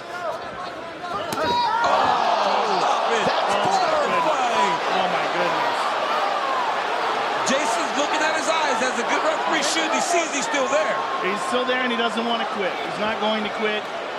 You got to take him out, man. That guy's a warrior. Is this one of those situations where maybe the coach has to say between rounds, like, this is it? Yes. No. Yes, I think so. I mean, if he makes it to the end of this round, there's still 48 seconds to go. If he makes it, his coach should put his hands on his head and say, listen, my brother. We love you, buddy. Yeah, this is it. It's done. You can't move right. You're getting chewed up. We don't want you to get permanently injured. I mean, he can't even kick anymore. He can't hold himself up with that right leg. Next level heart from Eric Anders, who's been knocked down 4 times emphatically, all in this second round. And he ate another one there. I mean, when he went to throw that left kick, you see how little power it had on it because his supporting leg is just not able to pivot correctly. And Khalil's playing with him now. If you're Coach Montoya, you really got to take a look at your guy and go, hey, bud, I think it's over. Let's live to fight another day. Yeah. Let's fight another day, bud. I mean, they're talking to him now, but he's never going to say, I quit. No, he won't quit. It's not going to come out of his mouth. The coach might have to talk to him. Deep breath for me. You okay? All right, listen. Okay, listen. You're throwing combos on the inside, but then you're letting him trade combos. If you're going to look at me. If you're going to trade combos, we got to go to body attack, meaning takedown or body lock or finish from there, okay? This, ladies and gentlemen, is precision striking. Khalil Roundtree Jr. with a right left. Look at this beautiful left hand that sits Eric Anders down. I mean, polished. Beautiful striking by Khalil. Look at this right hook. Boom, over the top. Over and over and over again. He landed, dropped Eric Anders 3 times in that round. And you can make a real good argument for stopping this fight in the corner. Round 3 is upon us. It is brought to you by P3, the official protein snack of the UFC. And the doctor is going to check on Eric Anders here.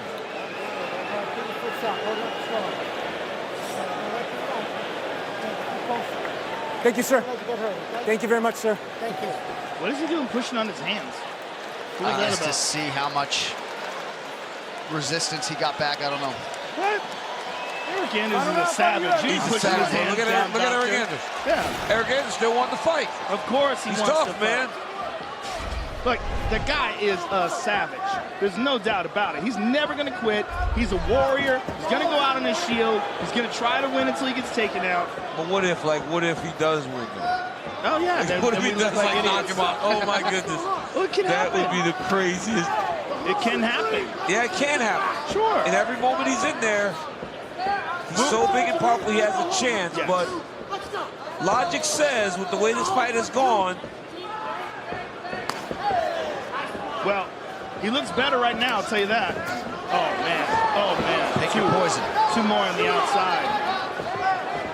I was wondering when Roundtree would start throwing him outside.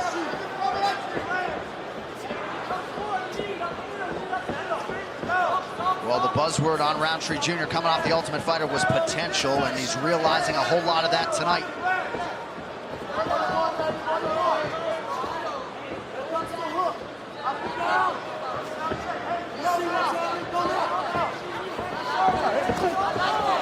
Anders just not able to mount any significant offense at all tonight. Khalil's throwing wild stuff now.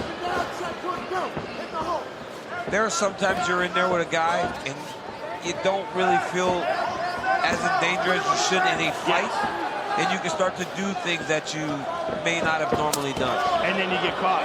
Yes, so you better be careful. Yeah.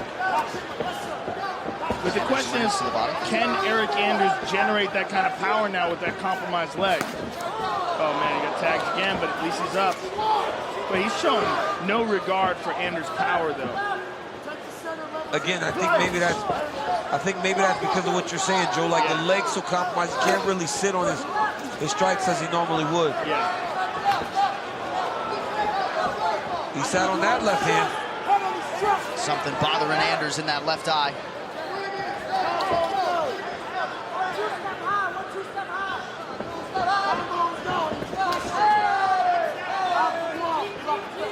Roundtree's listening to his corner. They called for that combination. He just threw it. Right on command. Roundtree Jr. not forcing the finish, going to the inside of that lead leg again effectively. Oh, my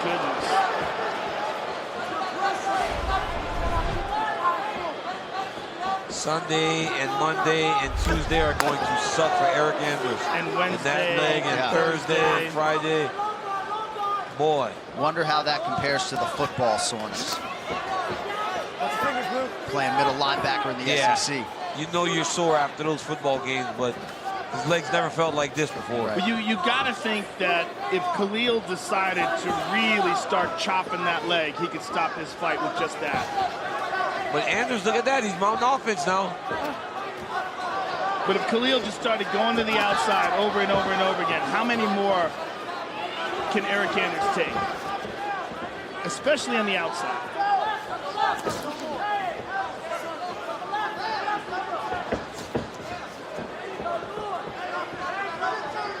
This has been the most effective round for Eric Anders. For sure. Third round, after taking all that damage, this is the round he's looked the best in. But we say that charitably. We do. Right? Because it's he's not still like he's losing. winning. Yes, I understand. He's losing this round. And he hasn't connected with anything significant. But he doesn't look helpless. It's just a testament to how good Khalil Roundtree looks. Yeah. I've never seen Khalil Roundtree look this good in a fight before. Never. Ever. And this is a dangerous matchup. And even though he knocked out Gokhan Saki, I've never seen him look like this. So complete, so confident, so cool under fire. Never. Yeah, the Gokhan Saki fight was just a perfectly placed punch. Yes. But I mean, when you knock out Gokhan Saki, that usually would be your greatest performance, you know? Well, to the surprise of some, Khalil Roundtree Jr., a plus 160 underdog in this matchup with Eric Anders tonight. Well, there'll be no more of that. Yeah.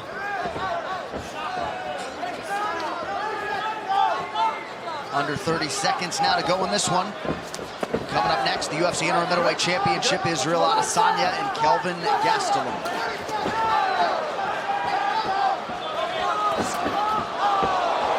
Stung him.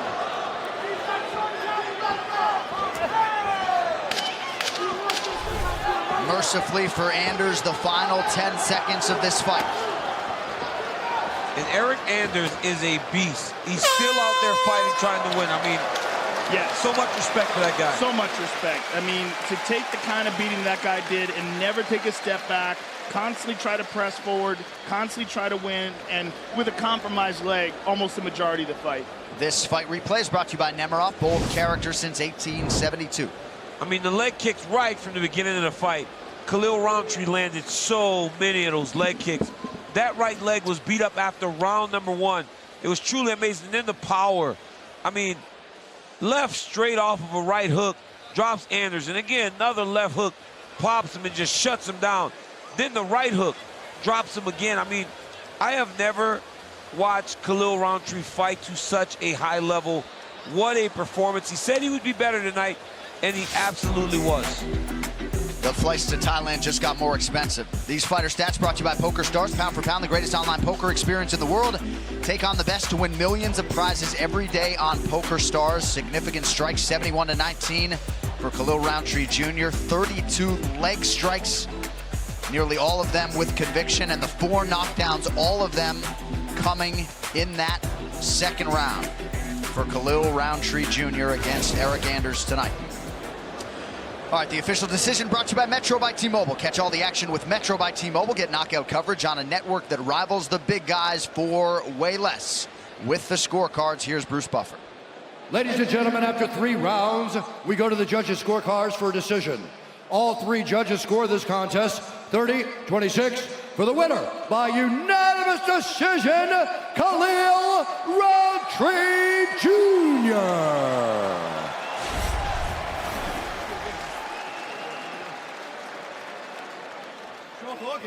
Khalil, I'm here with Khalil Roundtree Jr. First of all, sir, that was an incredibly professional and impressive performance. I've been following you on social media, and your trips to Thailand obviously paid off. You've never looked better tonight. Thank you, man. Thank you.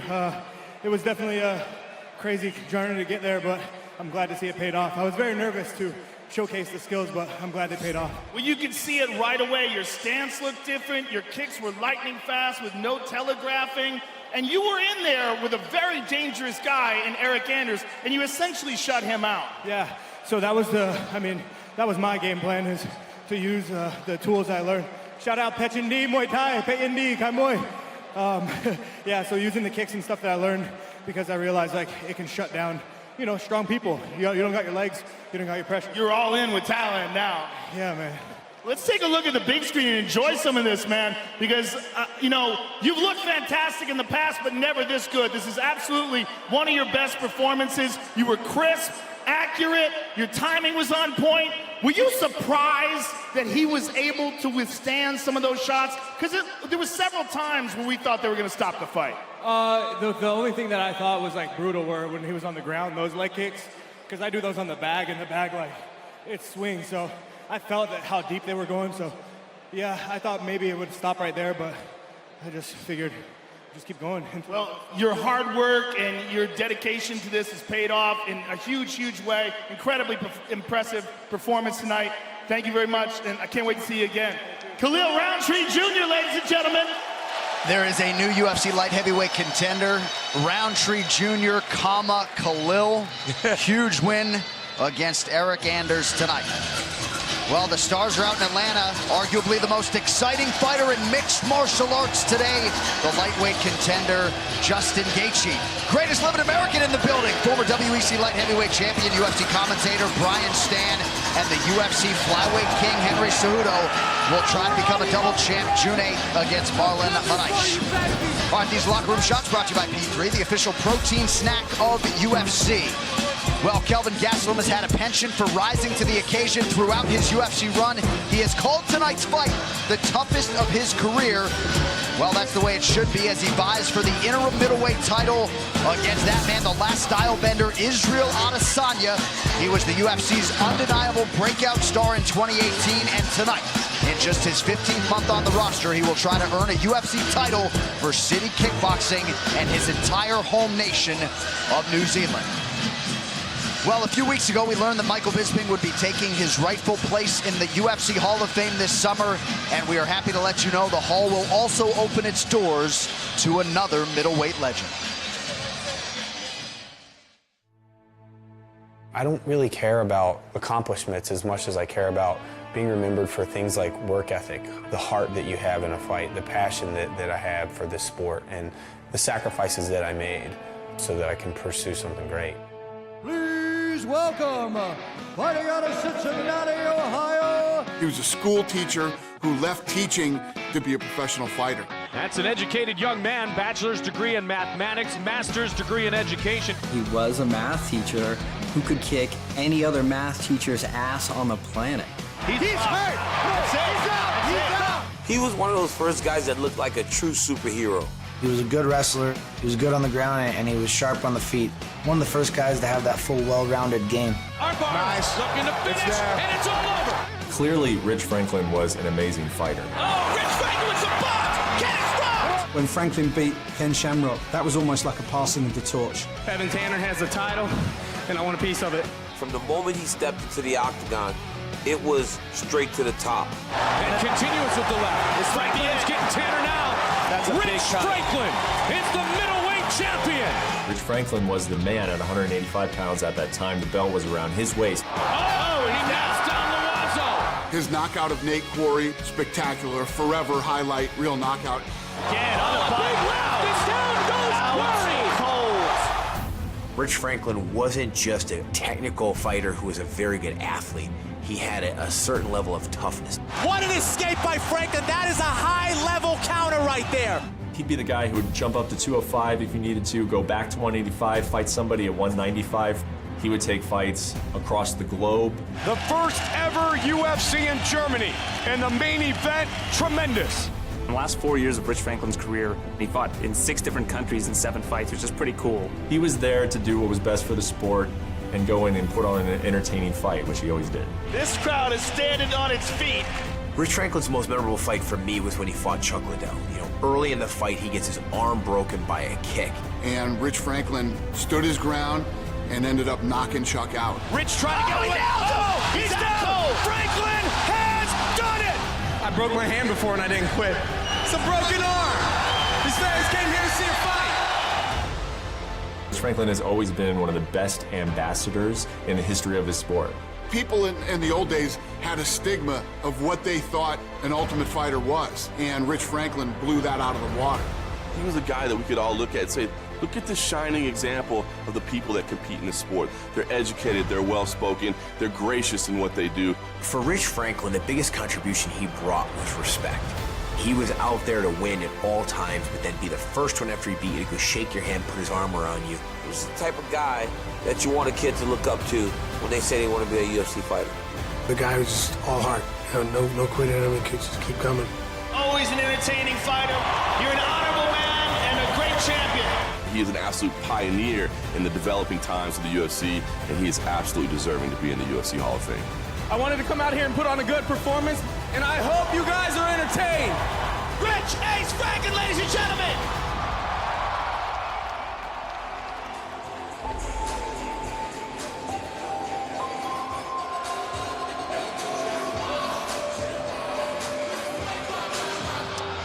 All right, back live in Atlanta, John Anik, Joe Rogan, Daniel Cormier, July 5 in Vegas. Rich Franklin takes his rightful place in the UFC Hall of Fame. Yeah, rightful place indeed. I mean, he was a real pioneer, and he was also one of the first guys to be supremely conditioned. I mean, that guy had an unbelievable work ethic, and he was paving a path. He was doing this before people really had that kind of conditioning in this sport. I mean, he would overwhelm guys, and such a polite and respectful person, so educated and eloquent and articulate, just so many good qualities. One of the nicest guys you will ever meet in your life, and a ferocious fighter. Yeah, he was a fantastic fighter on top of everything else that he did. And this Hall of Fame class is really turning into something else right now. Rich Franklin, Michael Bisping getting in a couple weeks ago, but truly one of the guys that changed the game. And if you rolled Rich Franklin out there for something, everybody respected him and understood who he truly was. 22-1 when he ran into Anderson Silva the first time in 2006. Never lost back-to-back fights in his entire MMA career. So UFC International Fight Week 2019, July 3rd through the 7th in Las Vegas, the Hall of Fame ceremony, part of all of that. Friday night, July 5th, to be followed, of course, by UFC 239 on Saturday, July 6th. Mark your calendars, International Fight Week 2019.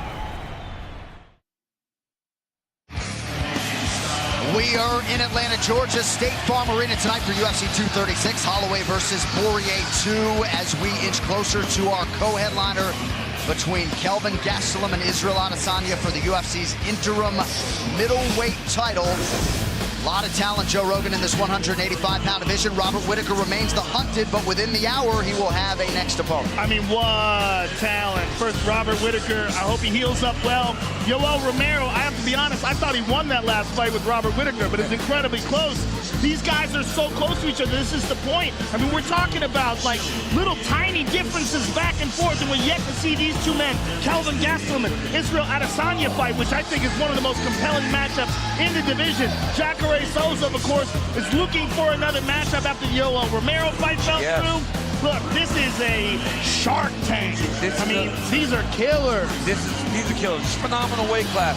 But I tell you one thing, fight week's fun, getting the fight announcement fun. The bottom agreement right now. These two men, Gastelum and Adesanya, this is when the nerves start to kick in. This is when it starts to become real. You're about to hit the curtain for a UFC title fight.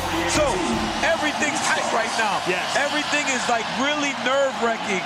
Hey, this is about to get real, and I'm excited. I'm so excited. I'm a little bit anxious myself, DC, and I'm not fighting. These fighter odds brought to you by PokerStars, pound for pound, the greatest online poker experience in the world. Take on the best to win millions of prizes every day on PokerStars. Kelvin Gastelum, the underdog, at +130. Israel Adesanya at one time during fight week north of -200, -150, the favorite here tonight.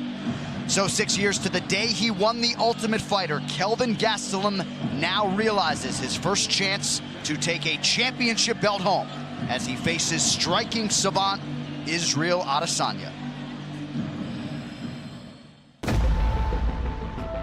So it goes in the fight game. Our main event tonight was to be the UFC Middleweight Championship, but Whittaker and Gastelum are off the card, and that means Israel Adesanya and the Spider Anderson Silva move up and will headline UFC 234. What a striking match turned in by Israel Adesanya. A lot of people believe at some point Adesanya will have that middleweight belt. Kelvin Gastelum with a belt over his shoulder. Hey, Rob, heal up quick. Kelvin, put that belt down. Seriously, what you gonna do? Israel Adesanya is going to be fighting Kelvin Gastelum for the UFC interim middleweight title. We had a deal, and we shook on it. After Anderson Silva, I get a belt in my next fight, and I'm gonna do that.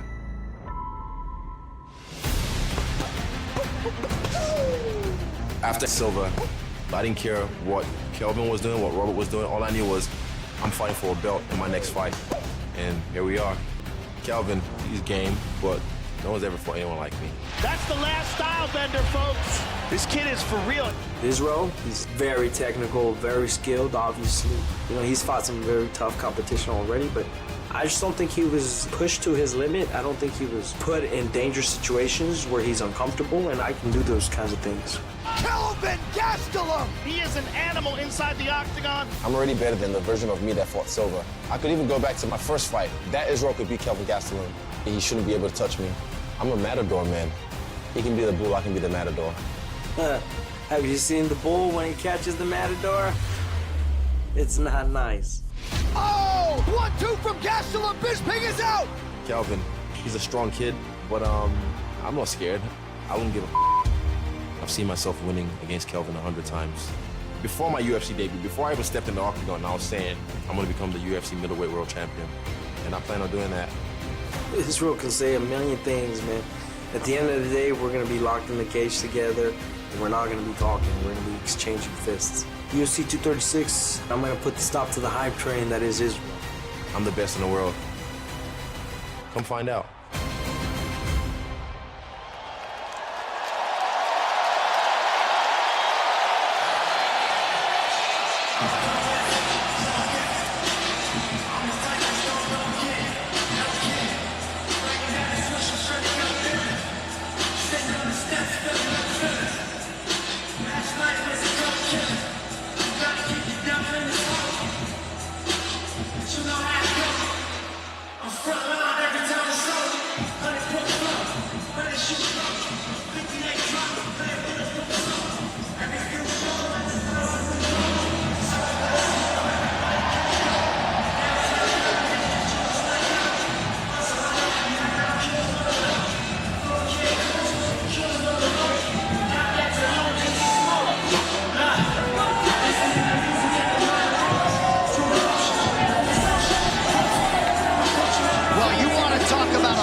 To be the total package. Enter Israel Adesanya, a few months shy of his 30th birthday. He realizes his first UFC title shot here tonight, Joe, and I know you've got a lot of superlatives to throw his way when it comes to the striking, the cardio, and everything else. I'm a big fan of this man, and I've been a fan of him long before he fought in the UFC. I reached out to him many years ago and asked him when he thought he'd be there. He said, when I'm ready. He goes, I'm going to take my time. I'm going to do it right. I'm going to make sure I get all my takedown defense and grappling on point. And he has done just that. He is a spectacular striker. So incredibly technical and creative and diverse and intelligent. His striking IQ is off the charts. He knows what to do and when to do it. He picks openings and he aims and fires. He doesn't just spray. Right. Tonight's Prep Point is brought to you by Metro by T-Mobile. Catch all the action with Metro by T-Mobile. Get knockout coverage on a network that rivals the big guys for way less. I'm sorry, champ.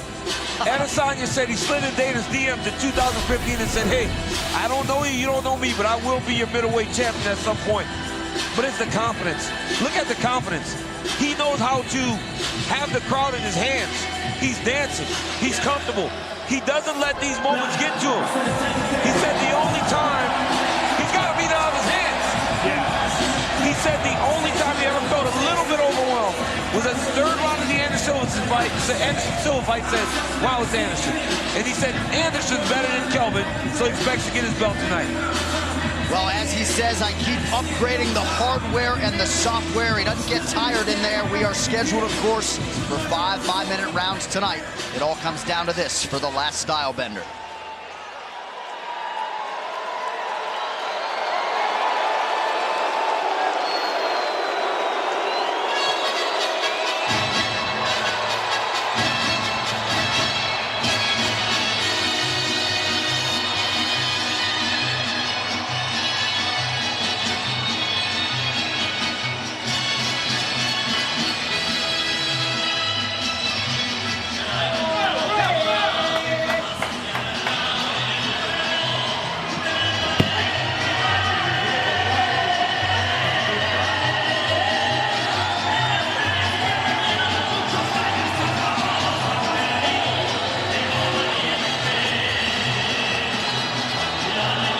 Well, it's been a long wait for Kelvin Gastelum. We set up the narrative with the fight against Robert Whittaker that went away.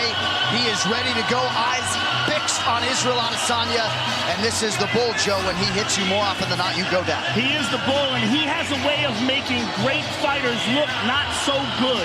He knows how to stifle you. He knows how to close in on you, grapple you, take you down, wear you out. And this is the style that we have not seen Israel Adesanya face.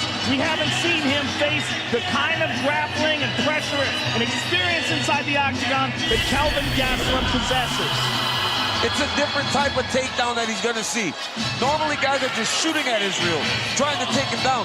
But Gastelum has the ability to go and grab him, grind on him, grab a single, take him down, let him up, ride him. Gastelum feels that he's just a better fighter.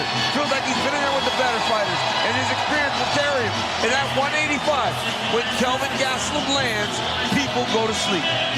He's had this hashtag on a mission for gold for the better part of 5 years, inspired by the great Jordan Burroughs, all I see is gold.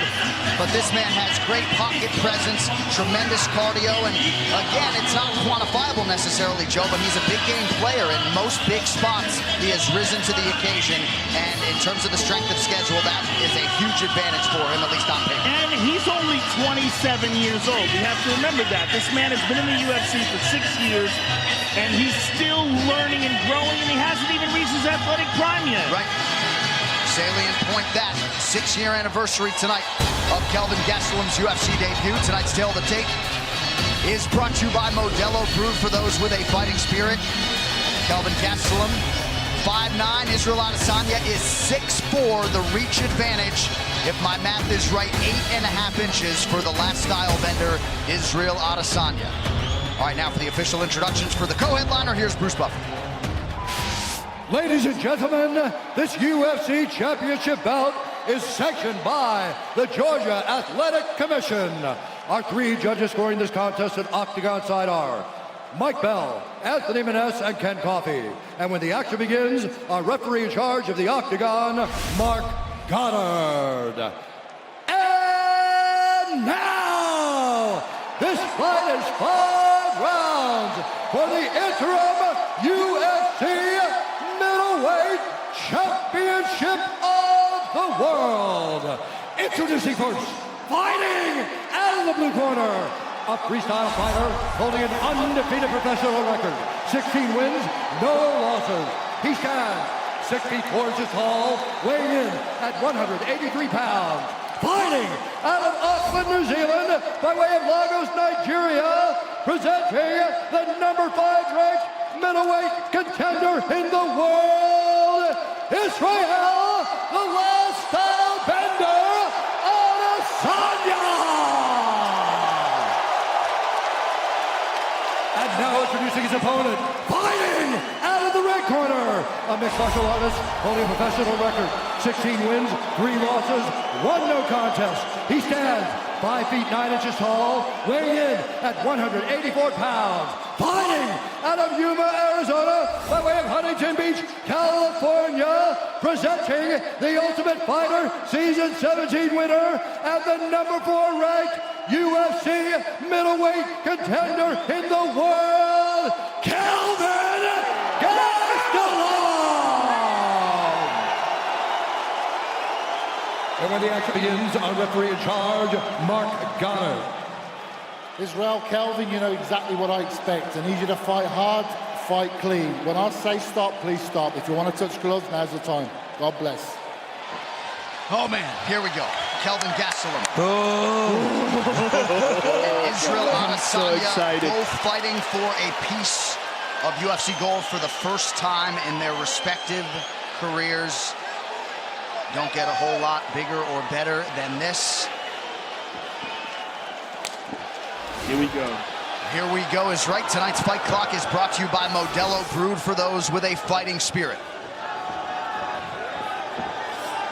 With the difference in height, Gastelum's going to have to go through some stuff to close the distance on Israel. Right here in this range, though, is not safe for him. Told us he's got to overwhelm him. Certainly, to your point, DC can't stay at distance.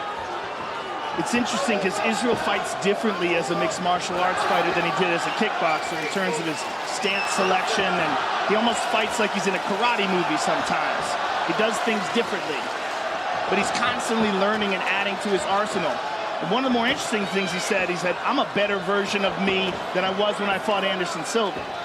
And that was just a few months ago. Right. Yeah. I mean, you see guys fighting like that now. Henry Cejudo, since he's become so successful, is in that type of stance. Hard kick to the body by the last style bender. Elusive, avoids the shots by Gastelum. That left hook landed a little bit by Gastelum there. As he looped, Kelvin is throwing that right hand, and the left hook is coming behind it because he knows Israel's going to dip off to that side, I guess.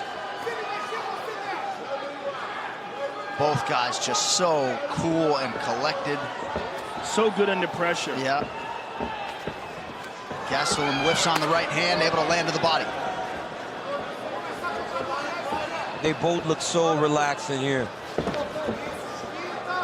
If you've never been to a UFC live event, there is an indescribable tension when there is a belt on the line. Yes.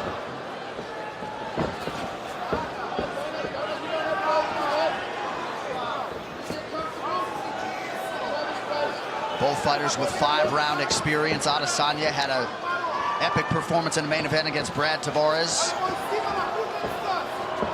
Gastelum, the main event at altitude against Neil Magny in Mexico.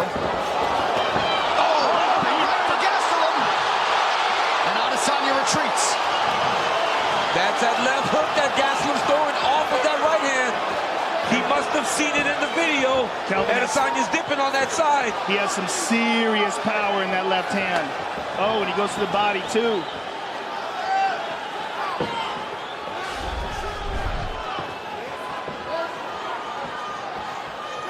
And that's as much adversity that we've seen Adesanya have to this point in his career. Certainly in a striking realm. Yeah, he's been taking some big, deep breaths. His mouth's open a little bit. He got stung. Gastelum is throwing some heat. He's throwing heat. Gastelum is throwing some heat. And he blocked that left high kick. That left hand just grazed the chin, that last one he threw.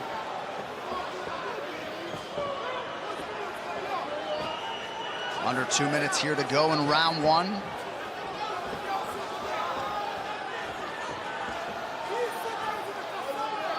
We have to remember that Kelvin Gastelum is trained by one of the best striking coaches in the world, in Rafael Cordero. Yes. And Rafael has formulated a plan to deal with the style and reach of Adesanya.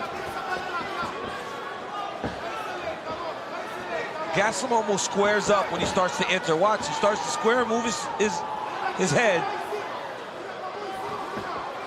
Throws that right hand as a feeder, really trying to land the left. Adesanya's not committing to any of his techniques right now. Woo!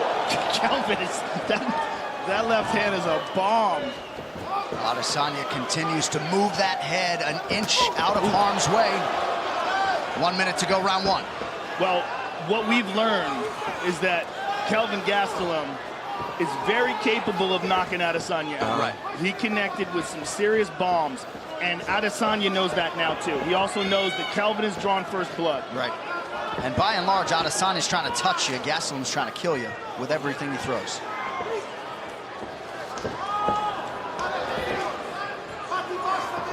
Gastelum with some feints here on the feet.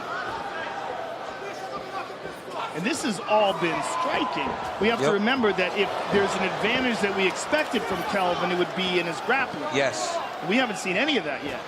Israel's just out here making reads, though. You see he's kind of starting to get a little bit closer on some of his shots now, and he's committing to him again. And Kelvin touched him with that right hand, though. He touched him with a lead right hook. The hand speed of Kelvin Gastelum is not to be underestimated. No, he's very fast. Right here, look at this. Boom, right hand. Left hook follows. Drops Adesanya. I mean, that's a knockdown. I mean, that's a knockdown. He caught him right on the chin. He caught him on the edge of it. Imagine if that thing lands clean. Gastelum possesses some crazy power. And he has a giant head. That guy can take a tremendous punch. throw your lead jab more, yeah? So work your lead jab more. It's all coming from the right side, so he's worried about the right side, but now we've got to work the left, yeah? And then vary the target. Can I go shuffle on that? No, you're okay, shuffle, just get your lines right. Okay, right. And vary the target with the kick. You did one body kick in that round. Yeah? Okay? Okay. Be careful about ducking your head. So that is ducking your head a little bit. So I go for me? Yeah, right. Yeah, so do some pullbacks and don't duck up under all the time. Okay. But vary the target. The unauthorized reproduction or distribution of this copyright work is illegal and punishable under law. UFC 236, Holloway versus Poirier 2. Kelvin Gastelum with a knockdown in round 1. His knockdown ratio as a UFC middleweight now 7-0. And that first round knockdown of Israel Adesanya, the 6th consecutive opponent that Kelvin Gastelum has knocked down. Good kick to the body by Israel. His coaches call for that. They say, you only threw one body kick, we want more. There's another.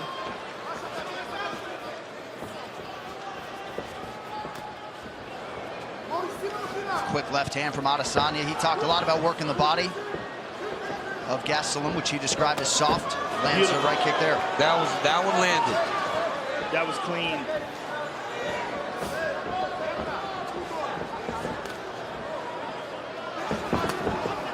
Calvin with a whipping left hand to the body.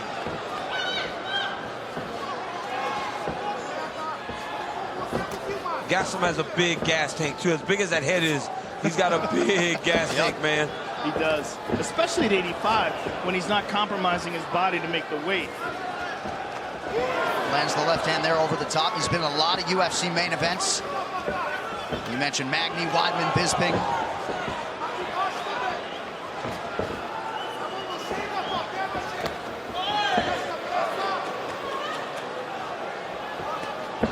Nice jab by Kelvin.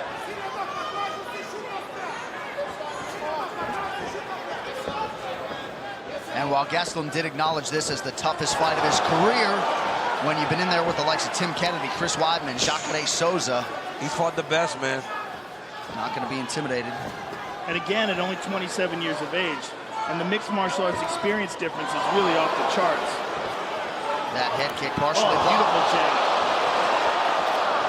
Adesanya's starting to get off a little bit more now, but Gastelum lands that big right jab. And don't think that's a normal jab. That's a power jab. The intent on that one is to hurt you. Adesanya touched Gastelum there with the left hand. Woo!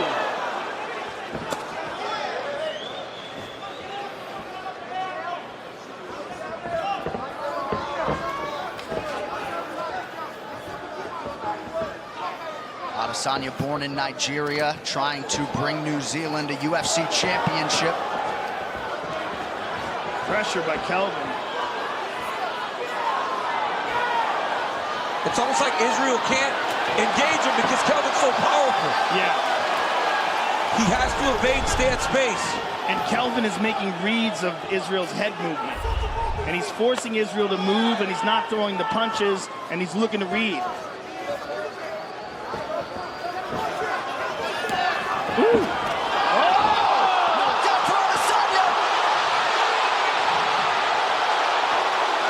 So some adversity now for Kelvin Gastelum. Yep. 2 minutes to go, round 2. Big right hand by Adesanya, perfectly placed. Big reset from Gastelum. Inside leg kick. Adesanya finding that range now.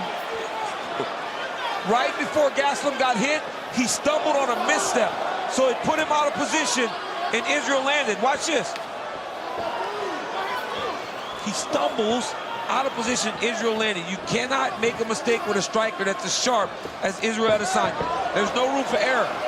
Gastelum getting a little bit sloppy here. 90 seconds to go in the round.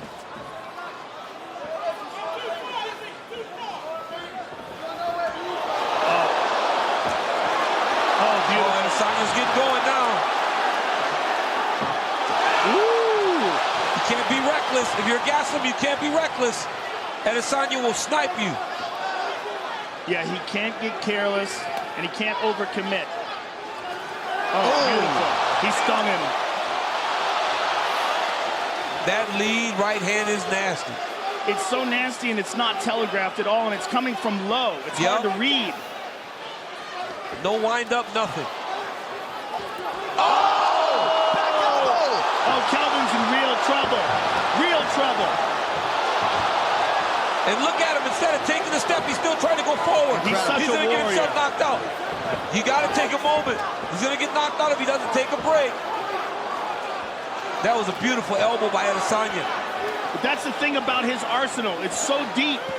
He can do so many things. Question mark kick, just barely blocked. And he lands the left hand. Adesanya appeared to eat that pretty well. Look at this, there's the grappling. Good takedown defense by Israel. Takedown defense. Oh, and he tagged him. But if I'm Gastelum, I'm still shooting. I'm just making him defend takedown after takedown. Try to wear on it. Wow. Wow, indeed, ladies and gentlemen. Let's take a look at some of this. And here's a body kick early on in the fight. Left hand to the body by Kelvin. There's a beautiful jab by Kelvin. Look how it snaps the head back of Adesanya. And there's that spinning back elbow.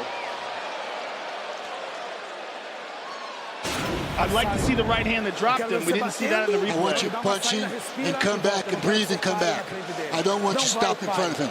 Don't stop in front of him. Touch him, come back, breathe and come back. You get it? You're gonna have to bounce and be more active for 15 minutes, okay? Ele só te acerta. He just touch you because you stop. If you don't stop, he can't touch you. It's not gonna be easy to be a champion. You gotta bounce. Focus. Here's the shot that dropped him. Bink, right on the chin. Yep.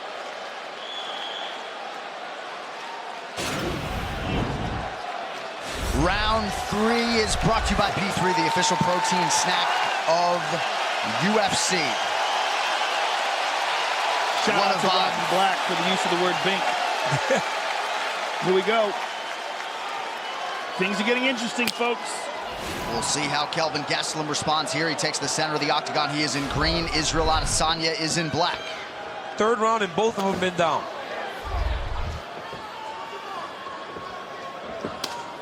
Woo. Adesanya starting to find his groove now. And now you see Kelvin with a different style, that up on the feet, light on his feet style. We've seen that many times in the past from him before. And I believe he fights better when he fights like that. What he can't do is just stay on the edge, letting Adesanya dictate. Early in the fight, he was the one dictating the engagements. Second round, Israel dictated everything. And he had all that success because of it. Well, in DC, you can speak to being on the wrong end of a reach situation. Yeah. When you're giving up 8.5 inches, you got to be precise. You got to just get close, man.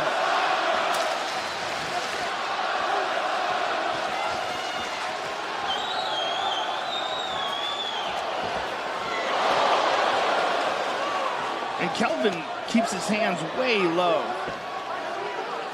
He's got great vision. When Israel throws that right hand, he's moving out just a little bit of the way. But it's when it lands, when he mistimes it a little bit, is when he's getting really stumped. Yeah, both guys are keeping their hands very low in this fight. A lot of feints here from Gastelum. He eats the body kick from Adesanya.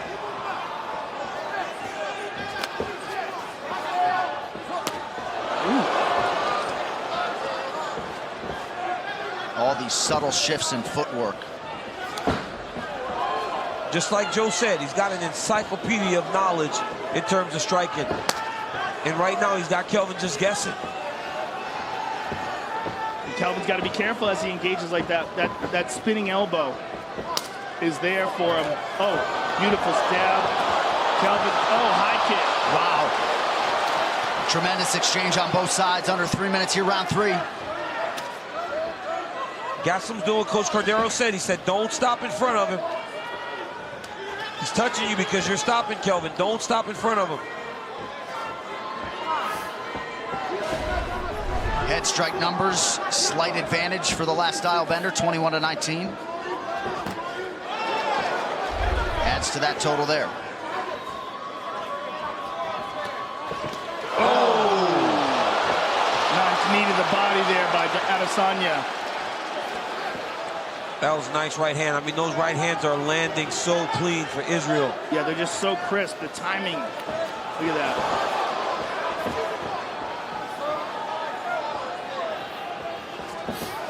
You cannot,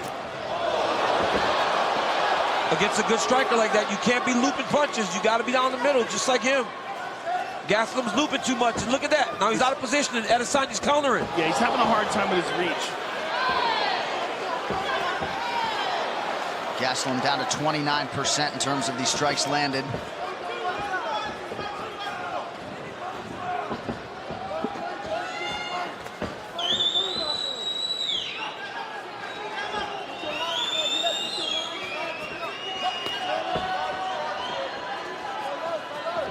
Good head movement from Gastelum, and then lands a shot of his own. When he is able to evade, and he's in position to counter, he's got to just let everything go, like right here. Good entry. Big. That's big. He gets the takedown, beautiful. Oh, but he did a good job of keeping Adesanya from getting to the fence with his back. Oh, nice push off by Israel. And that is big for Israel Adesanya. Gastelum unable to do much with that takedown. Whew.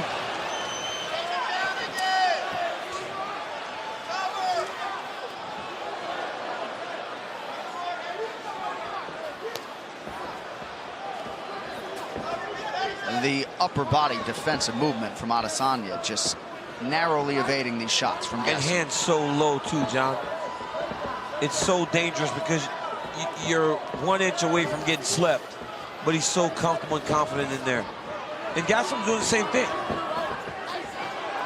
Kelvin's punches seem more labored and slower towards the end of this round. That was the first takedown landed for Gastelum since November 2015 against Neil Magny. Hasn't needed to lean on the offensive wrestling. But Gastelum's doing okay in this round. It's not a wide. He's not getting washed out. This is a good round of fighting. Very close.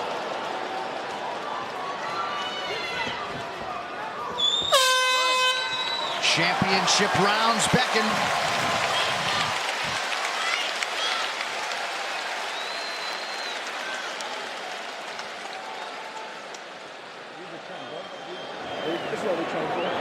Beautiful round. Beautiful round. You gotta wipe him down, bro. Where's the thing? Listen, everything right there, yeah? There's water in your hand? Yeah. Thank you. Run back. Eu quero mais socos. I want more punches. Hey, man, these championship rounds, you could be down 2-1, you could be up 2-1. You gotta win these last 2 rounds. Tá bom, você tem que dar, tá bom. Você tem que dar, tá bem bom. Takedowns are good. You gotta keep on trying to take him down. Hit together till you can see the hands. Tudo bem? Não respeite ele. Don't respect him. Fica a mão em cima e não respeite. Keep your hands up and don't respect him. Knock him out. Let's go. Movimentação. Let's move. Coach, I need you to dry him off and they got water on the floor too. Dry him off on the front and back. Down to the final 10 minutes, Israel Adesanya and Kelvin Gastelum. One man becomes the UFC interim middleweight champion and sets up a date later in 2019 with the undisputed king of the 85ers, the Reaper, Robert Whittaker. Round 4 is upon us. Rafael Cordeiro looking for more volume out of his pupil, Kelvin Gastelum. Kelvin picking up the pace. He has to. That slow pace where they're just trading technique for technique is too slow. Israel will always win that. He's got to just make it ugly, make it dirty. And then he can get it tight to go attack some takedowns. This is the type of fight he needs to make it.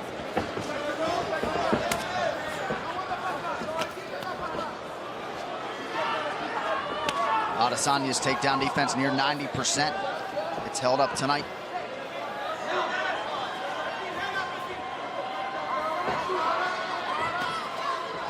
Oh, beautiful knee to the body.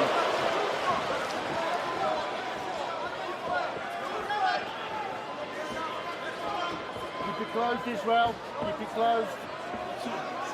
Both of you.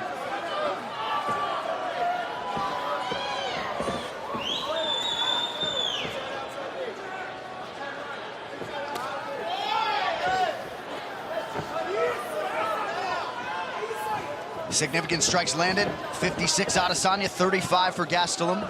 Oh! Woo! Gastelum didn't even flinch. He ducked his head into that one. He got hit on the top of the head instead of the chin. Nice jab by Gastelum. Some swelling around that left eye for Adesanya.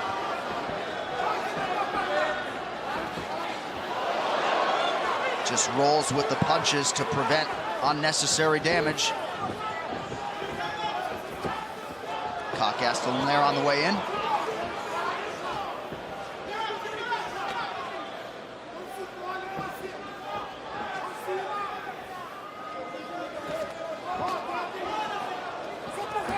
Kelvin just keeps coming up short. Great movement by Adesanya. Kelvin's in on him in the clinch. He has certainly been the busier offensive fighter here through 2.5 minutes in round 4. Gastelum fighting with a lot of pressure right now. Good inside low kick by Gastelum. A lot of forward pressure in round 4. Looks like Adesanya's now cut, I believe. I believe so, at the right eye. Yeah. That forward pressure is going to be very important for Gastelum in these last couple rounds. He's catching him on the end of these, but he is touching him. He's And he caught him there.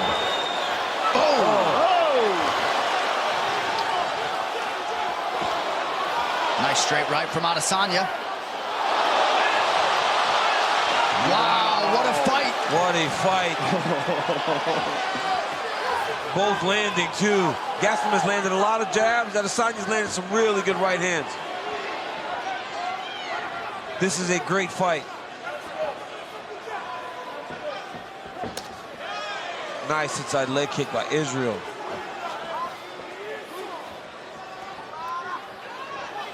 Gastelum partially lands that left hand. You see he's advanced 37% of the time in this 4th round. Yeah, he does better inside the exchanges because when he's on the outside, his attack is just a little bit too predictable. It's a looping right hand to set it up and then a left hand. Oh, nice switch, yes. Nice jab by Izzy.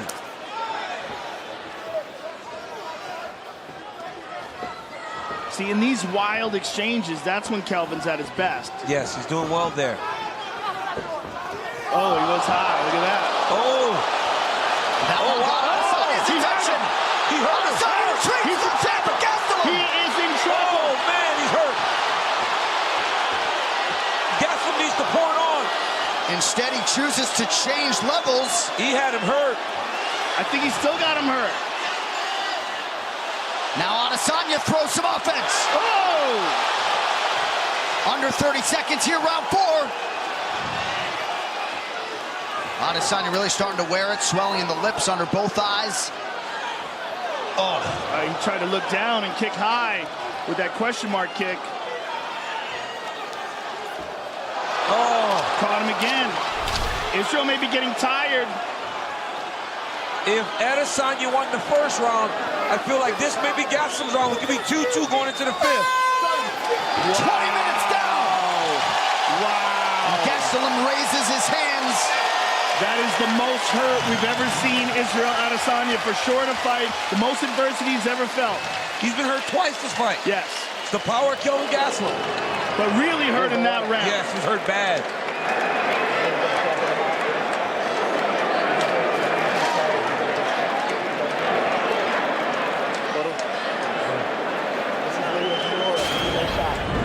Right here, you see Kelvin Gastelum pursuing the jab, that little hook. Straight left, barely misses, but he's touching Israel. Right here again, look at the style bender. Boom, right hand down the middle.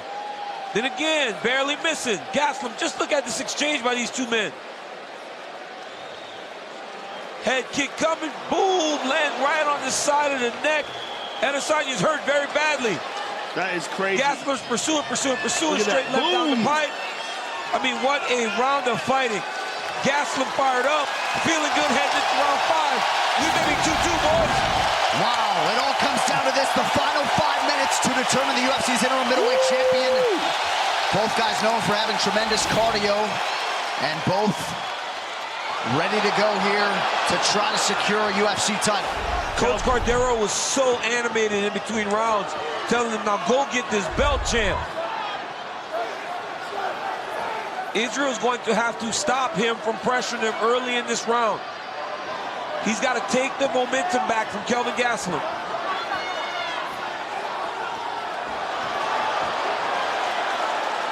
The addition of the kicks, particularly that high kick, was a real shocker for Kelvin. I mean, he's been throwing those low kicks, but landed on the neck of Israel Adesanya. With that being a changing moment in this fight.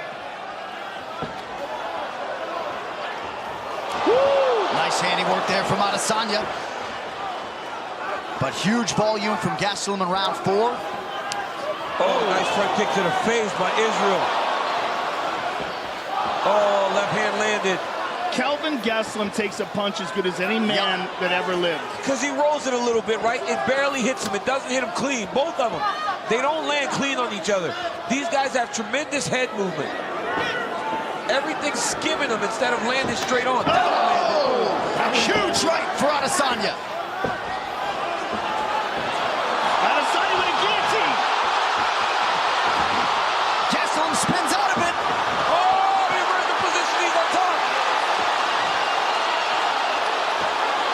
This is good for Kelvin. Adesanya looking to try to set up a triangle. Very slippery. He's got to use it to sweep. Israel got it. It's not quite on, folks. It's not quite on. Gastelum's out. Wow. Back to the feet. Whoa. Woo. Just over 3 minutes now to go. Wow, what a fight. Get the bonus checks ready. Oh my goodness, oh my goodness. Adesanya is showing championship hard right now. Both of these gentlemen are putting it on the line. Oh man. This is crazy. This is crazy. But Israel's been more active this round. He's done exactly what he needed to do. Took the momentum back now. Now the earnest is on Gastelum to try to build back in this last 2.5 minutes. Beautiful right. Oh, he hurt him. He stunned him. Gastelum's hurt. He snapped his neck back with that one.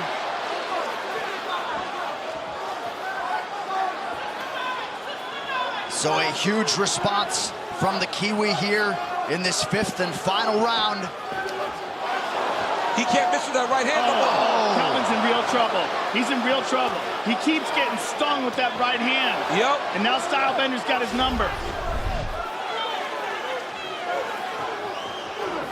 Gastelum chasing. Kelvin pressures him.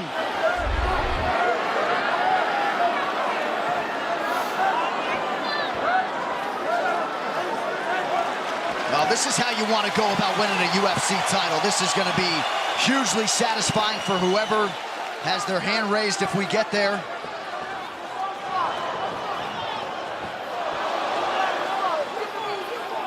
Under 90 seconds now to go. Oh! Adesanya has really fought well in his 5th round. Yeah, he's risen to the occasion. Yep. Kelvin's a step behind right now in round 5. Oh my goodness. Huge right. Back out for Adesanya now.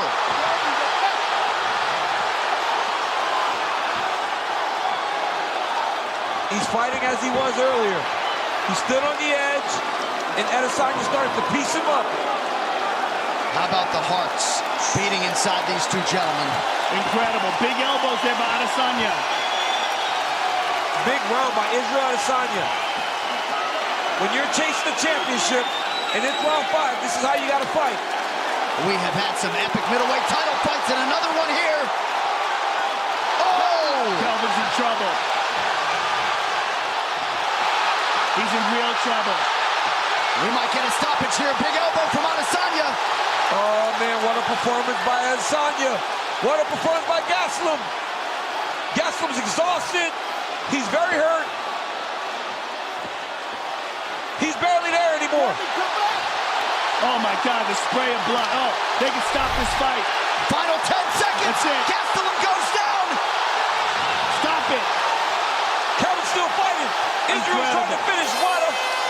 Wow.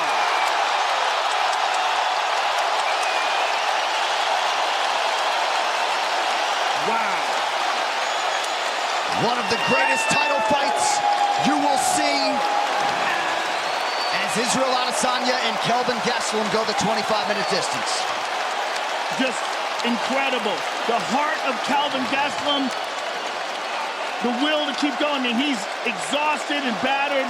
And then Israel Adesanya rising to the occasion in the 5th and final round, putting it together. What a fight. My goodness. When you're going into the 5th round of a tied fight, maybe a 10-8 to finish. Oh, yeah. I mean, what a way to finish a fight and try to go earn a championship. For sure a 10-8. In this, with the new rules, for sure that's a 10-8. You don't even have to largely dominate the round under the new scoring. Let's get to the fight replay brought to you by Nemiroff, bold character since 1872. My goodness, here we go, 5th round. Boom! Right hand. Adesanya's accuracy and precision. And how about this? They go to the ground. Adesanya throws up a triangle. Almost cinches it. If it wasn't so sweaty and slippery, and if Kelvin didn't have such good defense. Bing! Look at that left hand. Bing! Over the top. I mean, this could be a 10-7 round, folks. This could be the clincher, and this could be what wins Adesanya the title. His ability to stay accurate and technical in the 5th and final round. And what heart by Kelvin Gastelum. Amazing. Just incredible. So much respect for these athletes tonight as they give us one for the ages. The official decision is brought to you by Metro by T-Mobile. Catch all the action with Metro by T-Mobile. Get knockout coverage on a network that rivals the big guys for way less. With the official decision, here now is Bruce Buffer.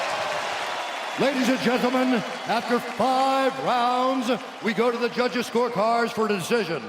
All 3 judges score this contest 48-46 for the winner by unanimous decision and new interim UFC middleweight champion of the world, Israel, the last style bender, Adesanya.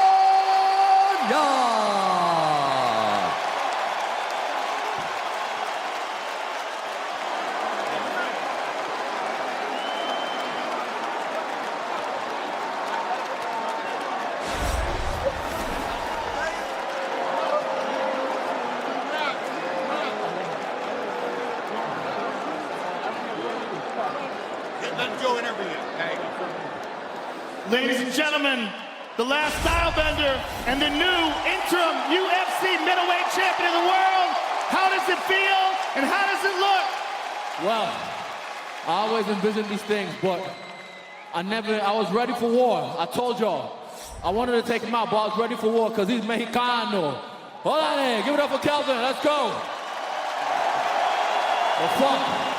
People, they talk shit, man. Has he been tested? He ain't ready for this. I started this fight with adversity.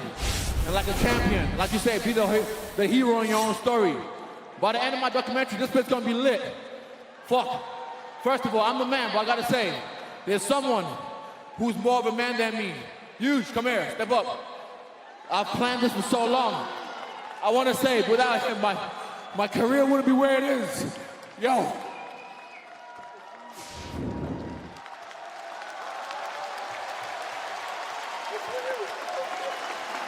Congratulations to both of you.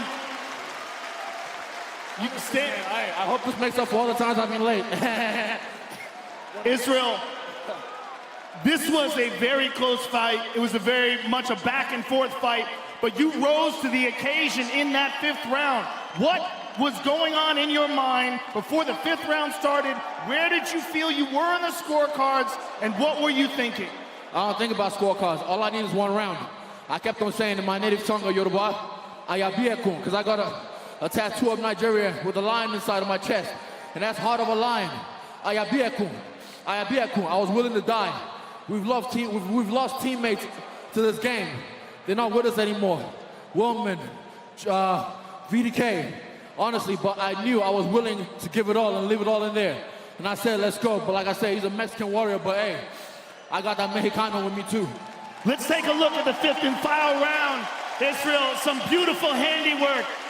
You dropped him over and over again. His heart was incredible because you had him battered, and we even thought the fight was going to be stopped within the last couple of seconds. I thought so too. That would have been a cool ending, but I wasn't able to secure the position like I wanted to, and he kept on moving around. He was slippery. But you know, like I said, I got Biekun. I'm the champion.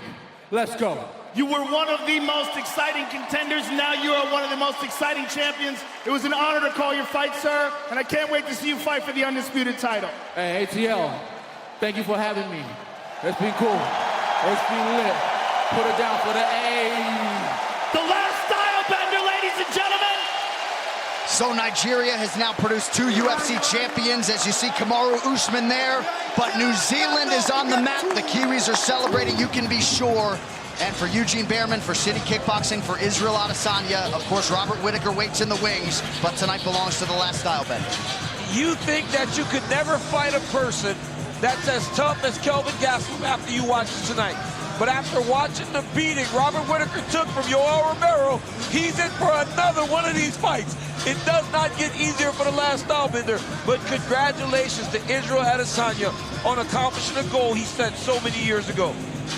Well, the biggest fight in Australian/New Zealand mixed martial arts history awaits us. It'll be Adesanya and Whittaker later in 2019. I can't believe there's another fight. We have another fight? Yeah, that one might get Joe Rogan to the land down under, actually. Oh, these main event locker room shots are brought to you by B3. I might have to fly to Australia for that The fight. official protein snack of UFC. Max Holloway brings with him a pace of pressure and a style that no featherweight's been able to handle for more than 5.5 years. Tonight, he will look to bolster his legacy and then some by joining the elite group of 2-division UFC champions. Of course, in his way, the equally hungry lightweight contender, the first-time title challenger, Dustin Poirier. He's also got 16 UFC wins to his credit. He believes he has a power advantage in this matchup that could be the deciding factor here tonight. The main event is coming up now. This, though, from soon-to-be UFC Hall of Famer, Michael Bisping. Before you watch the lightweight main event bout, Holloway versus Poirier 2, here's an exclusive look at Warrior, based on the writings of Bruce Lee, airing Fridays only on Cinemax. There are 25,000 Chinese living in this city, and more coming every day.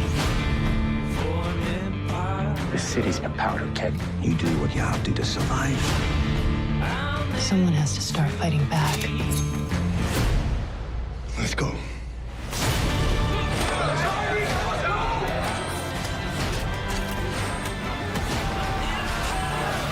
Warrior, new series Fridays at 10/9 Central, only on Cinemax. Rose Namajunas taking it to Jędrzejczyk. One of the best strikers pound for pound in the entire sport. And everybody was terrified of her. But Rose is the better fighter. And we found out tonight for sure. So who else is there? I think Jessica Andrade is the biggest threat. She's mean. I mean, look at what she does to people. Jessica Andrade! You gotta be kidding me. Rose Namajunas with a lot to think about. And I'd like to see Rose tested against a contender of that caliber. I'd love to have the chance at her. Rio de Janeiro, Brazil, Namajunas, title defense. The champ, Rose Namajunas, goes into enemy territory. They're going to be chanting at Rose, and she will have to take on the hostile crowd down in Rio. I wanted to fight in Brazil. Fighting's not about being comfortable. It's about the best fighter.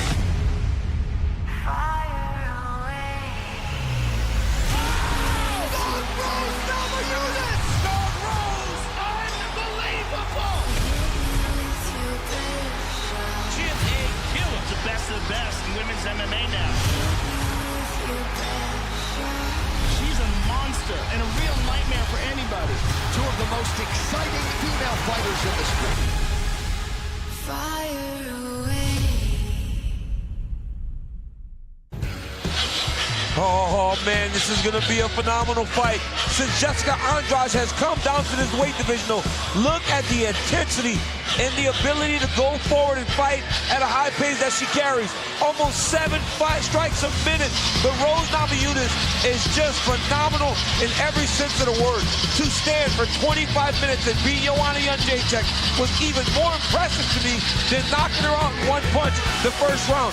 This fight is going to be truly, truly truly an example of the highest level of mixed martial arts fighting.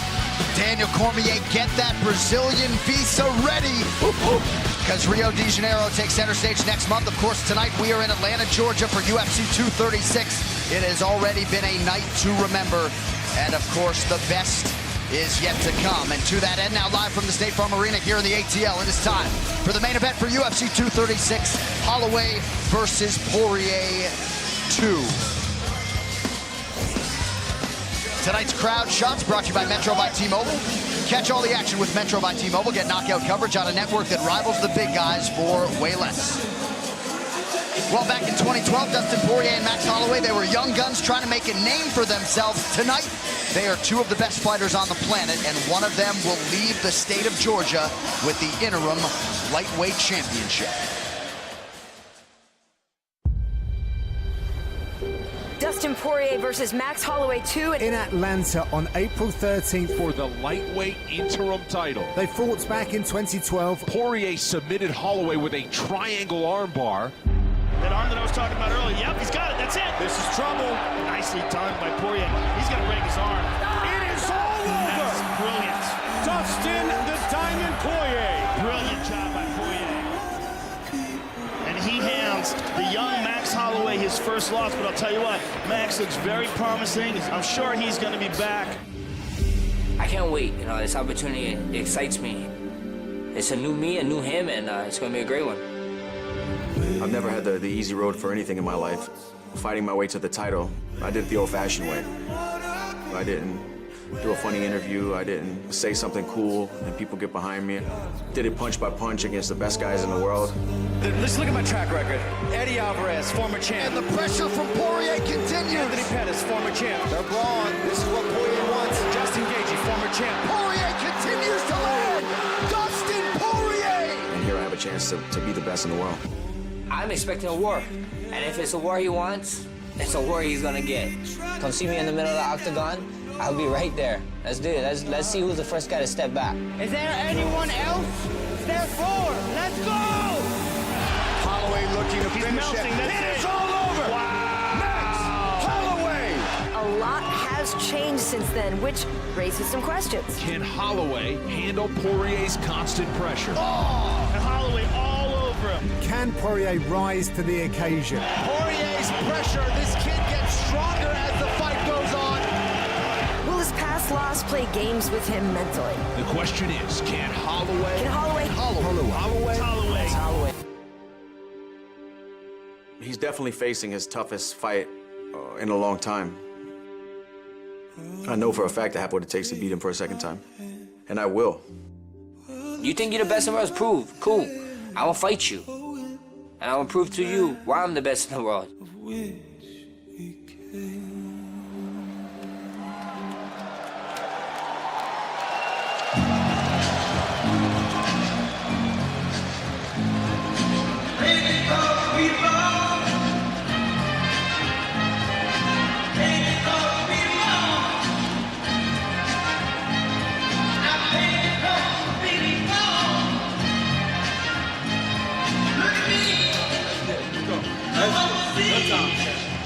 Best in the world. Best in the world. Who better than you? We got a show, baby. Who better than you? Good time. Good night. Let's go, baby. Double collection time. Double collection time. Let's go, baby. Let's go, Dad.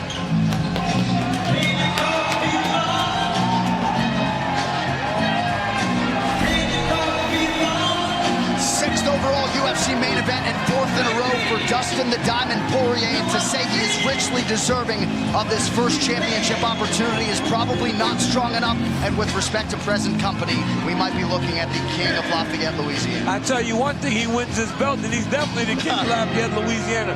Man, every time I call Dustin fights, I cannot honor him enough with my words. But as he said, he has fought for everything he's ever gotten in his entire life.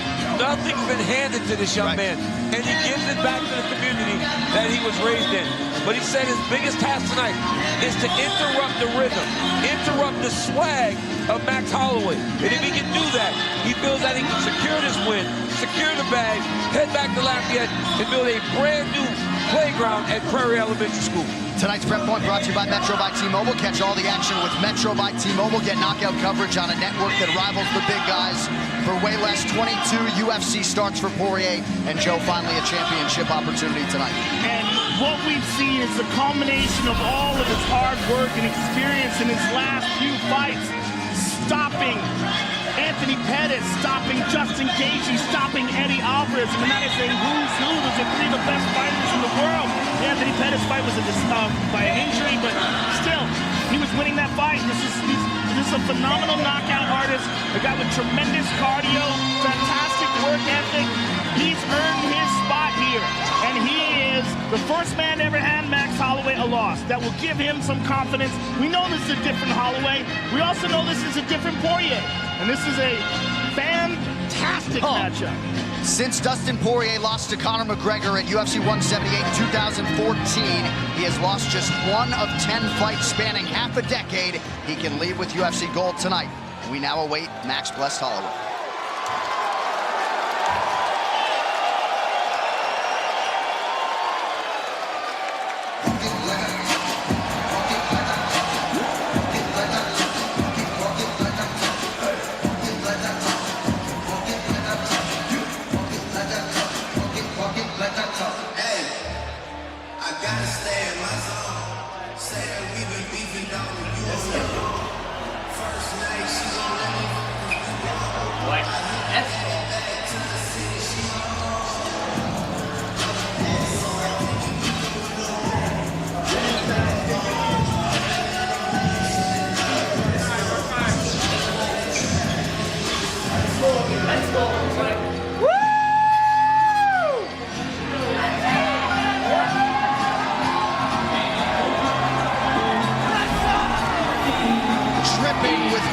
Swagger and skill.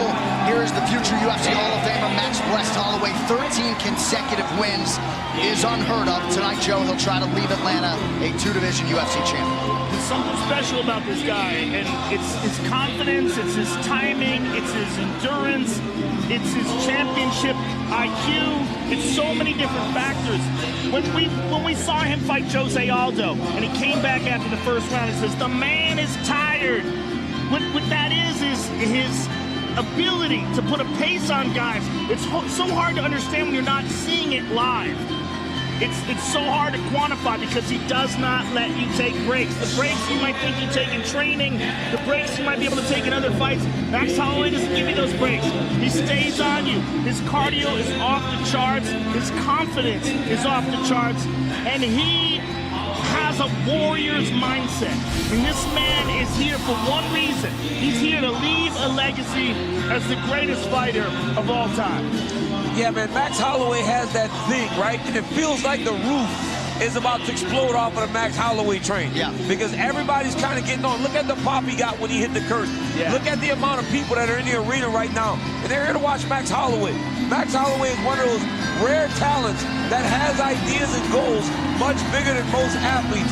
And to this point, he has accomplished just about every single one of them.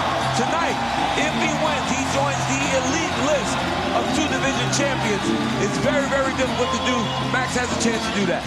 His last featherweight title defense against the previously undefeated Brian Ortega in December. All he did was go out and set the single UFC record for significant strikes landed. As he put it, I think I got my point across.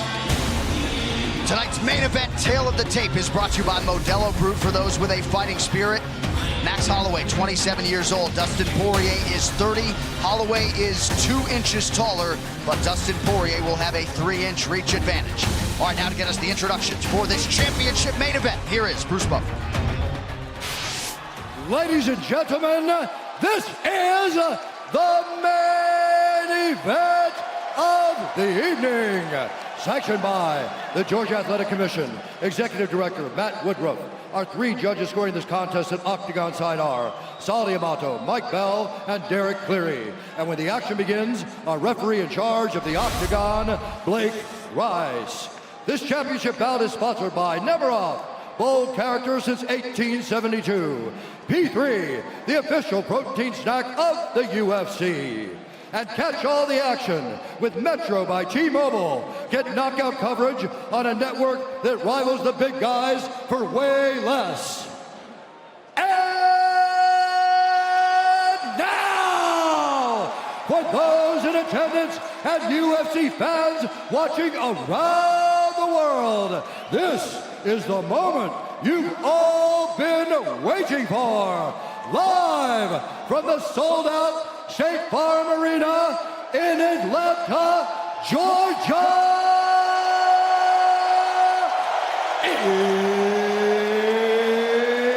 It's time! 5 rounds for the interim UFC Lightweight Championship of the World.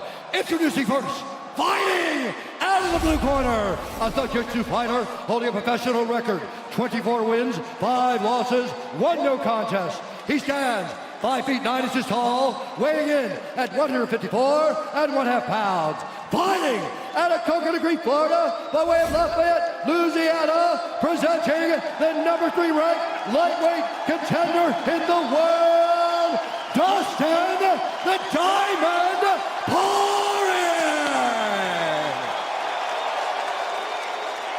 And now introducing his opponent, fighting out of the red corner, a mixed martial artist holding a professional record, 20 wins, 3 losses. He stands 5 feet 11 inches tall, weighing in at 155 pounds. Fighting out of Waianae, Hawaii, presenting the reigning, undisputed UFC featherweight champion, the pride of Hawaii, Max Bless Holloway.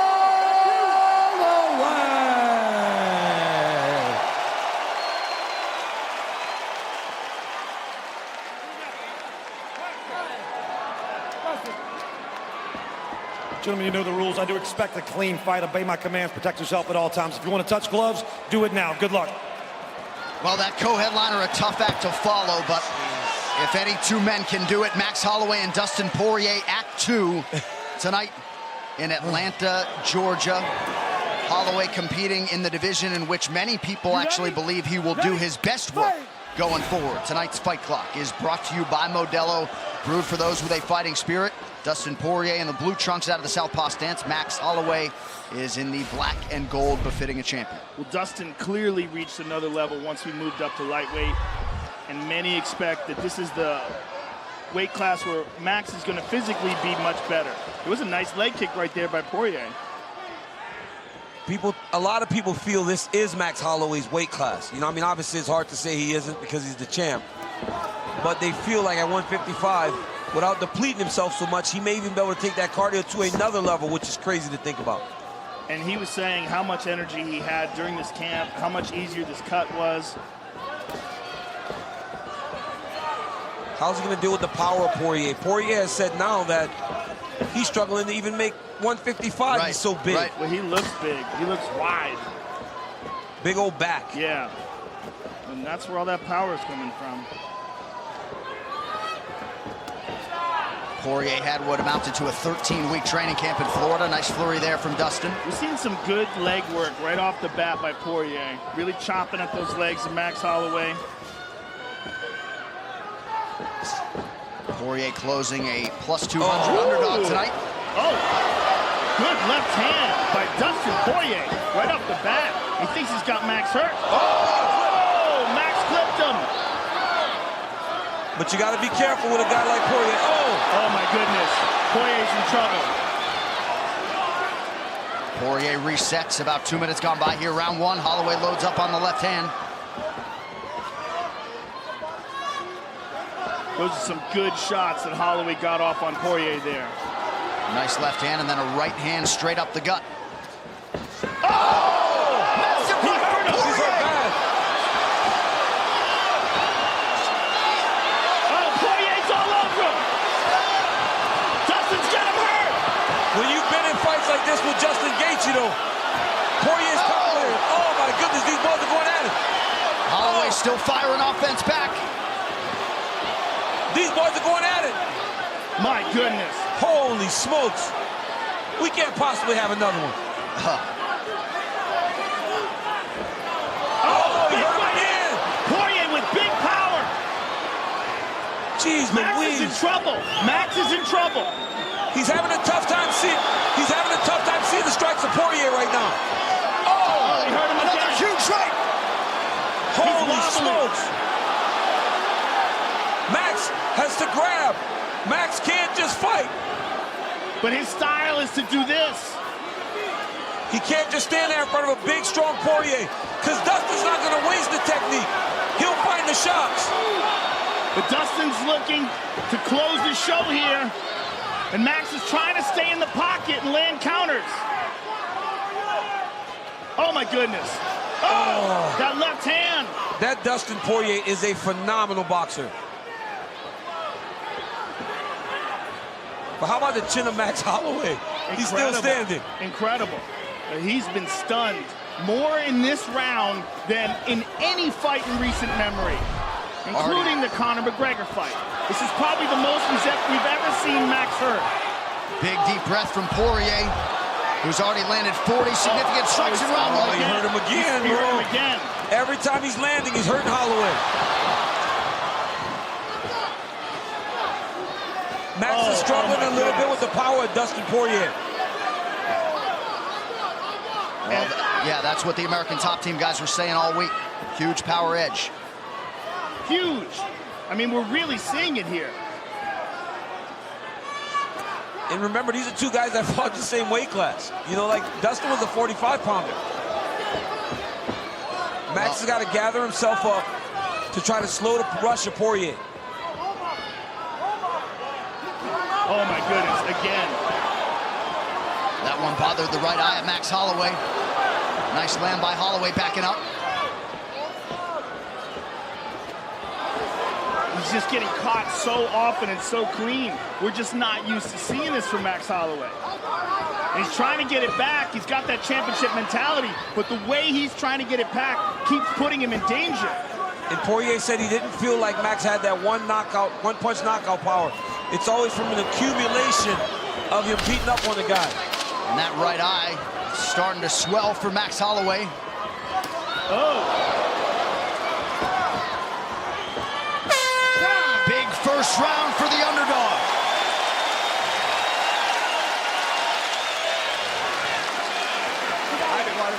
Breathe. Breathe. Slow it down, Max. Slow it down. Slow it down, Ivan. Slow it down, Ivan. Breathe, relax. Hey, you're going straight back defensively every single time. Okay? Let's move tight angles. You don't have to go wide angles. Tight angles. Literally hug your shoulder. Come right around. He throws up. Hug it tight. He needs space. He sets. He pushes. Okay? Hey, you got this, man. This is some of the beautiful work from Dustin Poirier. Look at that. Straight left to the body. Dip. Kick outside. Right here, look. Dip. Boom. Straight left hand. I mean, just the fact that Max Holloway's still standing is crazy because Dustin carries so much power that lands a big right hand over the top. He hit Dustin Poirier with massive shots in that round. Dustin Poirier landed some huge bombs in that round. And that was probably as good as we've ever seen Dustin look. He looks like he has prepared perfectly for this championship match. You ready? That said, he was not able to get Max Holloway out of there. We'll see how Holloway responds here in round two. The corner Max Holloway's asking for tight angles. They said he's moving too big as he's evading. But if you're Dustin Poirier, for as good as you feel right now, you know that you got to do this for 25 minutes unless you get Max Holloway out of there. Yeah.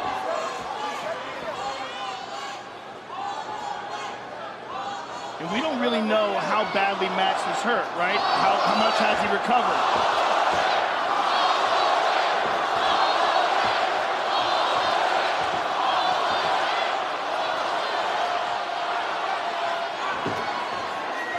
Holloway pretty active, yeah, round two early. Again, Holloway lands to the body, now goes up top. Poirier continuing to mix it up well on the feet. Holloway splits the guard with a right hand. It's the activity of Max Holloway. This is going to be the power of Dustin Poirier. I like how Holloway's mixing it up to the body. And again, he's really trying to take some of the wind out of Dustin Poirier's sail.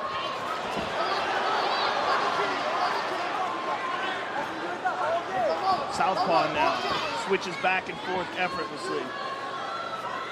Max does that really good. He'll be mid-combination and he'll switch stances. Dustin just swung for the bleachers there. But after hurting Holloway so much in round one, if you're Poirier, shouldn't you slow down a little bit instead of expending so much energy, because Max is always going to be there. Oh, elbow inside. Beautiful. Mike Brown continuing to call for a level change out of the Dustin Poirier corner. Don't spit at him, Dustin. Let's go. Blake Grice warning Poirier for spitting in the direction of Holloway. Ooh. Snappy left hand. Poirier does a really good job with that high guard. He doesn't really get hit clean. He's blocking a lot of the contact that Max is making. The body shots are landing, but up top, he's doing a good job of rolling and keeping his hands high.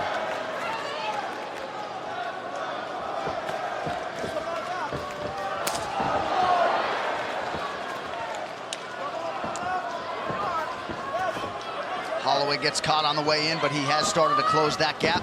There's the level change, or at least a takedown attempt. Poirier now 0 for 2. Holloway clapped at him.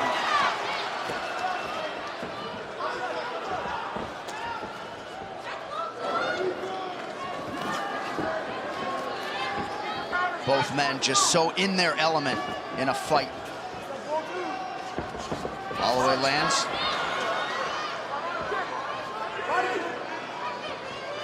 Poirier expended a lot of energy trying to get Holloway out of there in round one. Yeah, he did. Good kick to the body by Holloway. And you can never question the cardio of Max Holloway. He's always going to be there. Fighting at the same pace. He melted Anthony Pettis just with his pace and pressure. Watch the fingers at his eye. Watch the fingers. Let's go. We do have to remember that that was the only fight, or one of the only fights where Pettis tried to make 145, and it was a brutal cut for him. Nice counter from Poirier, but Holloway certainly the more active guy in this second round. Yeah, he's having a much better round. Oh, he just got clipped. He got hurt again.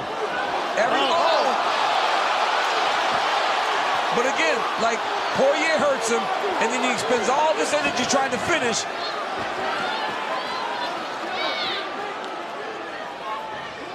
But he looks calm now. He's being technical. Oh, good right hook. The difference in power is very clear. Seemed to be a lot more sting on the Poirier. Big one there. That hook was bad. He's hurting him bad, man. That right hook is nasty. So some big power shots late in this second round for Poirier. In a round that Max was doing really well in. And that right eye increasingly could become a problem for Holloway as we get deeper in this fight. Dustin Poirier is a savage.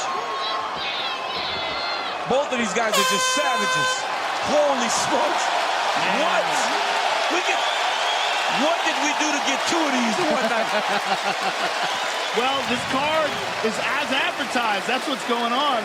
Jeez Louise. Hey, much better round, okay? Much better round. So we gotta stay with touching him up, okay? My guy. You're right. Hey, you're doing a great job, okay?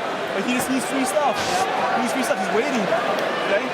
You just gotta stay on that work, coach. You can't slip up with him. He's waiting for that one mistake, right? Yep. Screw that guy. Hey, he's just countering, and he's hitting with Austin. Just go underneath. He's there for you, okay? Let's set up. Basic stuff. Things. 112. Double jab, nothing, and he's there for you. Okay? When he's don't get overzealous. 3 is always that. You catch him right away. So whenever he's rushed, 3-2. 3-2. When you hurt him, take your time. Don't get reckless. Hey, you're cruising to a victory. You just got to be careful. Be focused. Be focused. That back elbow. That back elbow is there. Believe it. Round 3 is brought to you by P3, the official protein snack of the UFC. This is already the second most significant strikes that Max Holloway has ever absorbed in 20 UFC fights. 99 have landed for Dustin Poirier through the first 10 minutes. I think they're the most significant because we've never seen him hurt like that before. Right. Even though he might have been hit more by Ortega, it was never this kind of impact. No, he was never rocked. This fight, he's been rocked 4 times already in 2 rounds. And so Max Holloway had a lot of good work in the beginning of that round, but the work that Poirier did towards the end, in my mind, eclipsed it. Well, yeah, when you get hurt so badly, clearly he won that round. It's hard to score a round for you. But meanwhile, he had a significant strike advantage up to that point. Oh, counter right hook. Holloway's coaches recognize that. They go, he's just countering. But Max can't stay on the outside because that's not his fighting style. Holloway's fighting style is to pressure and overwhelm you. But every time he tries to incorporate that right now, he's getting stung and having to go on the defensive. And he just doesn't seem to have the same kind of power. He's an overwhelming volume striker, whereas Poirier is stunning him with every big shot. And Poirier, most didn't think he could match the volume. He's been the more busy guy. 191 total strikes thrown by Poirier. Ooh, big kick to the body.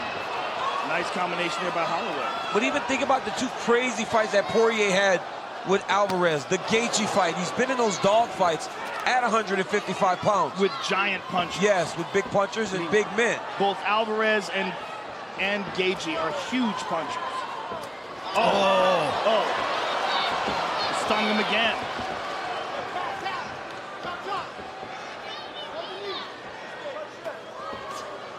Nice head movement defensively there by Poirier. Again. I mean, just boxing, Dustin is just so crisp. Daya Davis in his corner has to nice right hand by Max. Another one.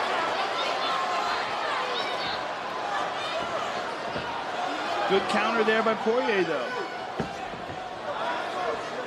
Poirier's not slowing down. And he's long, too. He's the shorter man, but has the longer reach and has found the target with great efficiency here tonight. You see the head strike picture. 106 already landed for Poirier. I think that's what it is, John. Like, at 45, Max is long, and he's fighting a guy that has that same type of long reach, and he's landing. He's just not landing as effectively at this point.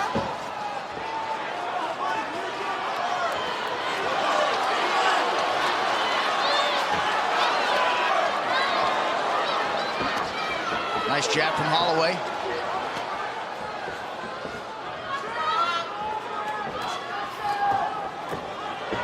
Holloway's having a little bit of a hard time with his right eye. Yeah, it's hard to see. Both guys landing right up the middle now. Under 2 minutes here, round 3. Yeah, he's swelling up. That right eye's closing. Oh, nice. nice. Right hand by Holloway.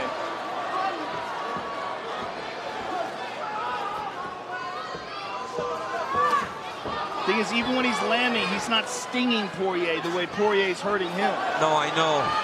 You just see the different effect the punches take, even from the jab. Oh! There was a good left hand. But Max is landing. See, this is Max's type of fight, though. He's going forward. Volume. But he's just not used to absorbing punches with this kind of power. No, for sure. And Mike Brown is begging for a level change for whatever that's worth. Holloway's volume now.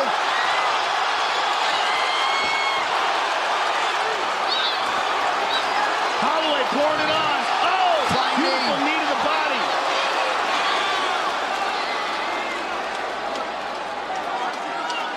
Poirier in on the legs of Max Holloway here. For as good as Max fought, he needs to avoid this takedown. Poirier cannot finish this. This was a great round for Max Holloway.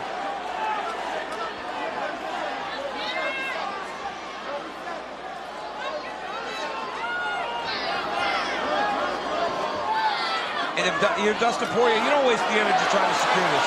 Oh! He's hurt. Excellent elbows.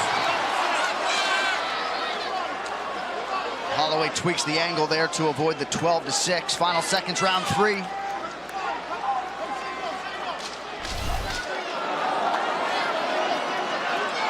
Looks like Poirier's gonna ride out the rest of this round.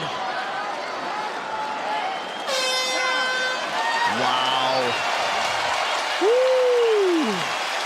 This is when Max normally starts to come on. It's all rounds. This is all rounds. Hey, you're getting the angle out every single time, but now we gotta throw that right kick. Okay. You gotta let it go, okay? Blocking weird. I know, but when he dips out like this. Okay. So straight up high. It's fine. Okay. He's bracing. Okay? That'll make him keep that left hand at bay a little bit more. All right?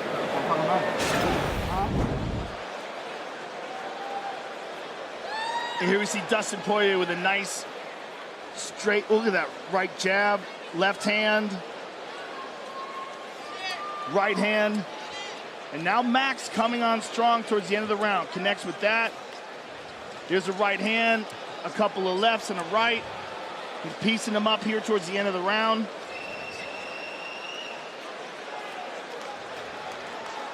The volume by Holloway towards the end of that round, where Poirier was still looking for those big shots. Already 125 strikes absorbed to the head by Holloway. But if the stools are any indication, DC, he appeared to be the fresher guy after round 3. Yes, John, Poirier did some good work, but Holloway's activity in that round did win him the round. And you got to remember, it will not stop. It's the same pace he's going to fight with for the next 10 minutes. He just tagged him with straight right.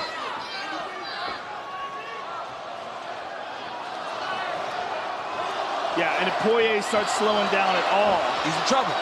Yeah, but he's deep in on the shot. Deep. He's deep, and he's got it. And this is what the great Mike Brown has been calling for 3 rounds. Holloway pushing down on the head. And that will keep Dustin from building. He cannot let him secure his legs. You let him start stepping over and hooking the legs, then you end up in the position like Habib always has people in. You can't let him step over the legs.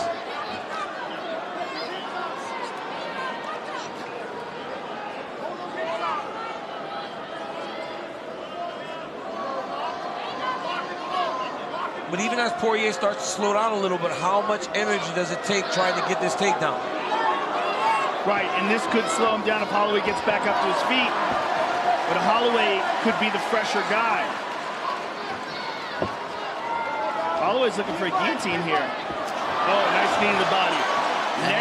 Nasty knee to the liver. Excuse me, Joe. Now Poirier with a pretty significant cut around that right eye.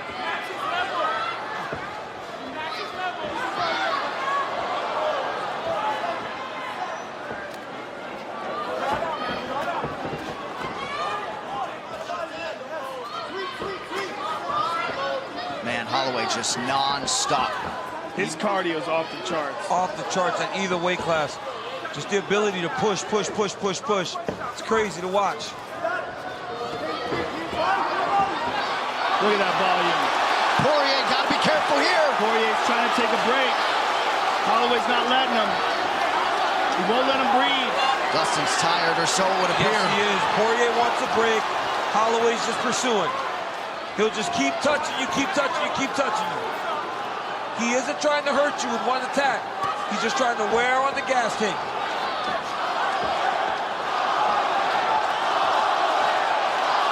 Oh my goodness. Poirier fires back. He's got him hurt.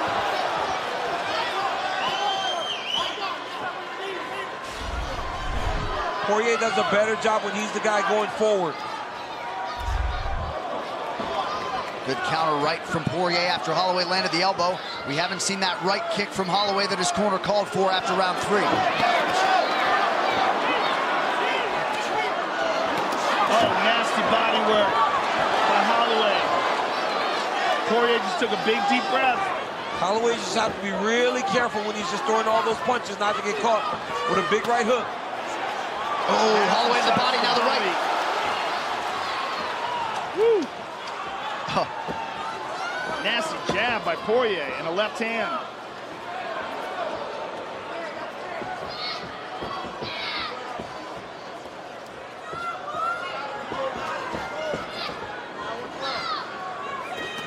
Oh, right cross from Dustin Poirier. On the switch.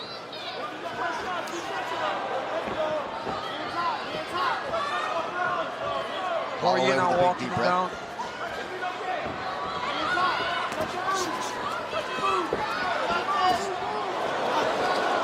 Oh, that knee caused some damage. Oh, he cut him open bad. He cut him open bad. Oh! Oh, Holloway busted wide open, Joe. Wide open. Oh, he's spraying blood now. Wow. Holy smokes. Looks like a huge gash right in the middle of the forehead. That patented Hawaiian toughness gonna have to be leaned on by Holloway. Oh! Woo! Guillotine.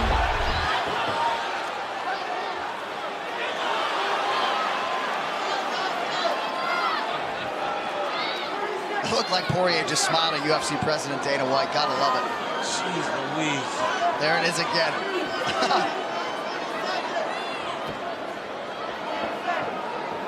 Maybe he was looking at Shaq.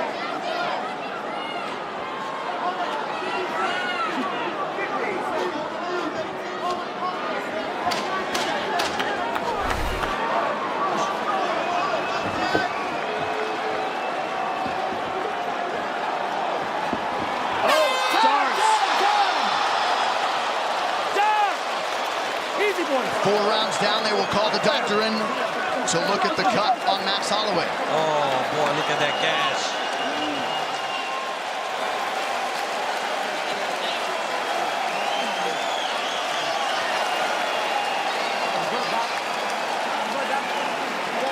Big rap. Hey, we're good. We're moving. We see clearly. Max, We're good. We're winning the let's round. dig deep. Let's push the pace. You got this. This is our fight. Let's do this. Hey, mix it all up. We're winning rounds. Phase one out. Everything is there. Everything is there. Let's go. Here's the knee. Glancing knee. And it's those glancing shots that wind up cutting you often. And right away, Max felt it. Okay, Right away, keep Max moving your felt it. feet. Don't stop. Big 3 and move. Okay? Stay focused. That man on the other side of the very quick. That man on the outside of the Yeah. Stay focused on your chin. Stay focused on your chin. Yeah. Let's go. Let's Hands high, tight D. You don't want it like you do. Let's go.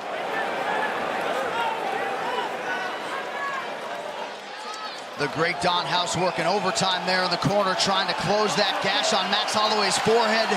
When you're a cut man, you get this assignment. You buckle up. 5th and final round. 5 minutes or fewer to determine the UFC's interim lightweight champion.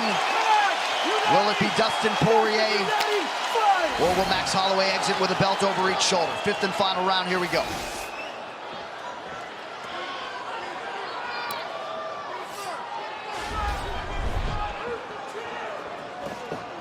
Nice jab by Holloway, yes.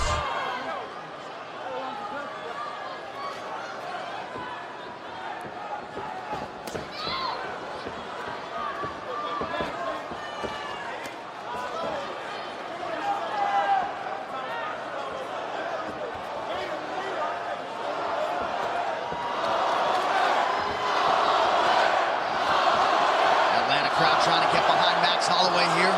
Poirier loads up on the right hand, unable to land.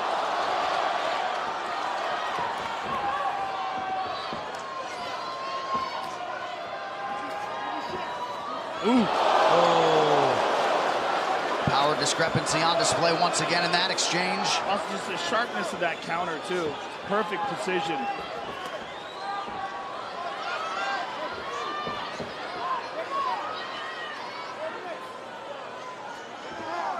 And if anybody doubted the cardio of Dustin Poirier, Right. it is on display here. Yes. Because this has been a fast-paced fight. It's so clear that the guy that's going forward is the guy that's successful. If Holloway's pressing, Holloway's the guy's landing. If Poirier's pressing, he's the guy landing the jab. But neither of these guys want to go backwards. So it's a war of attrition.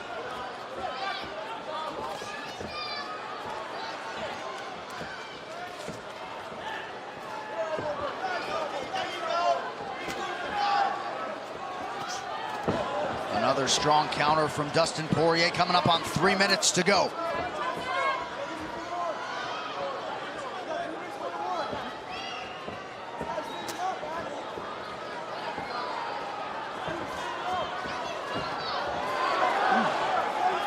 This is such a crazy fight. Crazy fight. I mean, geez Louise. Look at the difference, though, in the way they look. Right.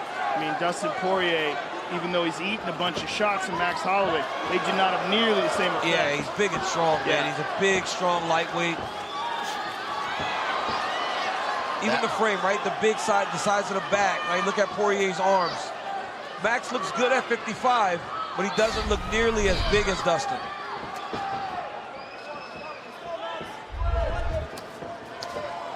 Nice right hand. Yeah, Holloway splits the guard. Beautiful left hand touch there by Poirier.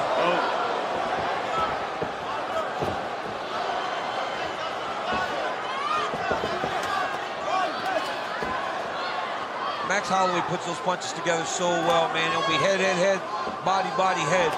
It's beautiful to watch. But the jab of Dustin Poirier is just a piston. That right hand has worked really however he's thrown it, as a jab, as a hook. Under 2 minutes now to go.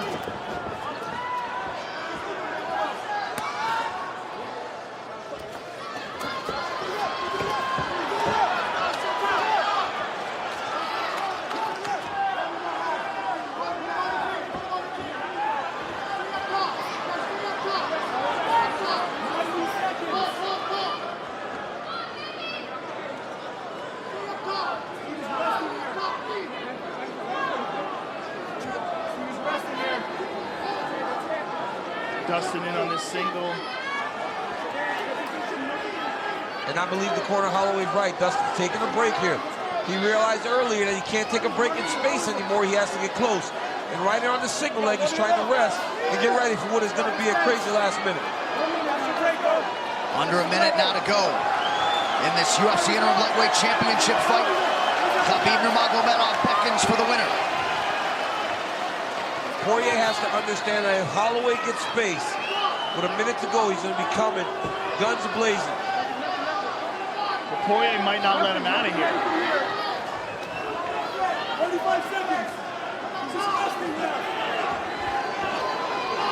Well, we expected a classic, and that is what these two men have turned in. Under 30 now to go.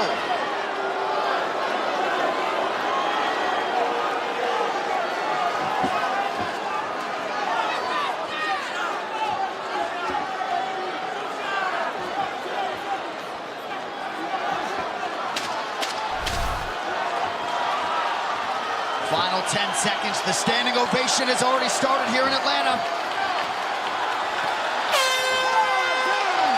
What a fight. Poirier and Holloway go the distance. Amazing fight, an amazing show of respect at the end. Wow.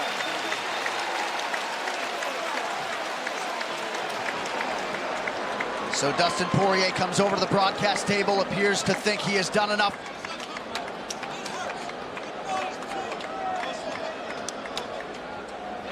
He said it's uncomfortable and it hurts, but fighting is pure, and he loves it. All right, let's get to the fight replay, brought to you by Nemiroff, bold character since 1872. Now here we are early in the fight. Bing, big overhand left by Dustin Poirier. Dustin Poirier stung Max Holloway early and often. Had him rock more in that first round than we have ever seen Holloway stunned in any professional fight. You see Poirier pouring it on. Right hook, ducks under the left. Another right hook. There's a right hand over the top.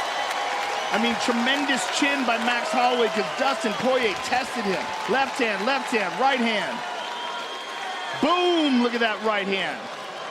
Really staggered Max Holloway. Left hand over the top, right hand. Snap the jab. Now Max fires back. Boom, straight right by Max.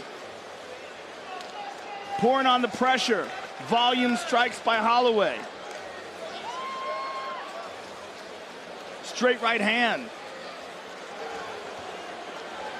There's a nice knee to the body by Holloway. I mean, what a fight. And there's the big knee that caused that massive cut on the forehead.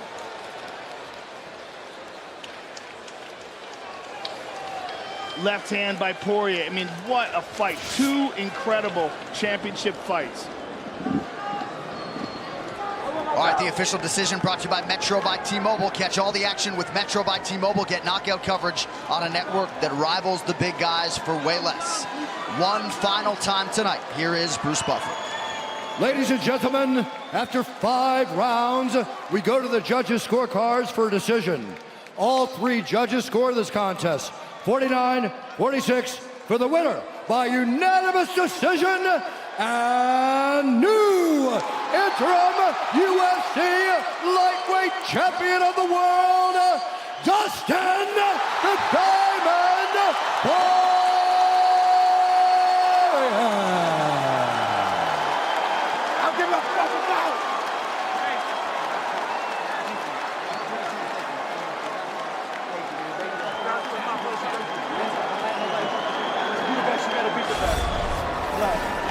Thank you, man. Nothing to respect. I'm sorry I cursed at you yesterday. Nothing to respect. This is war. This is war. You're a good person, a good father. I respect you. You're a good guy. You're the champ. I love you. Thank you, brother. All right, I'm here with the winner and new champion.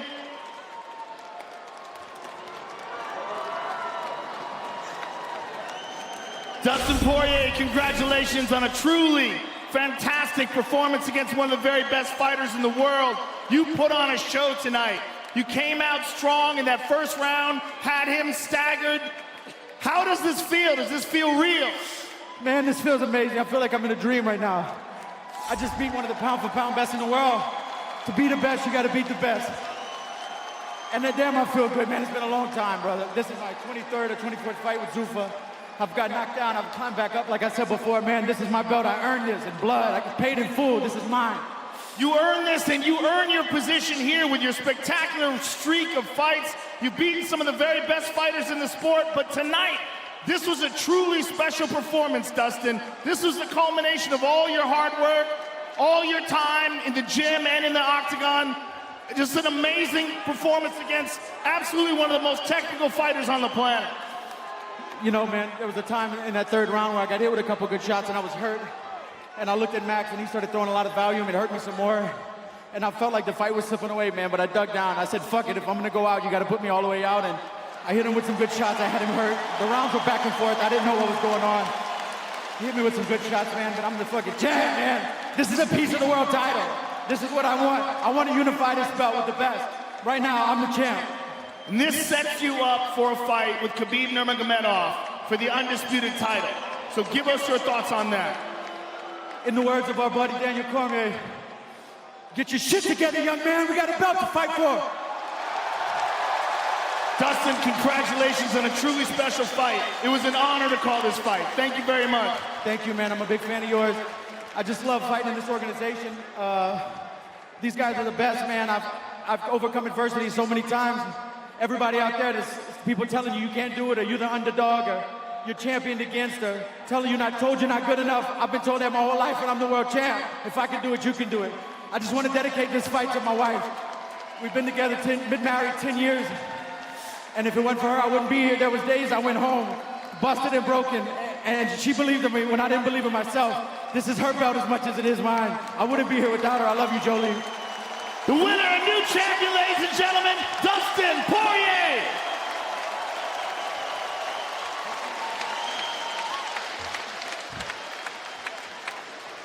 I'm here with Max Holloway, ladies and gentlemen. Max, you're ever a warrior, and you showed that again tonight.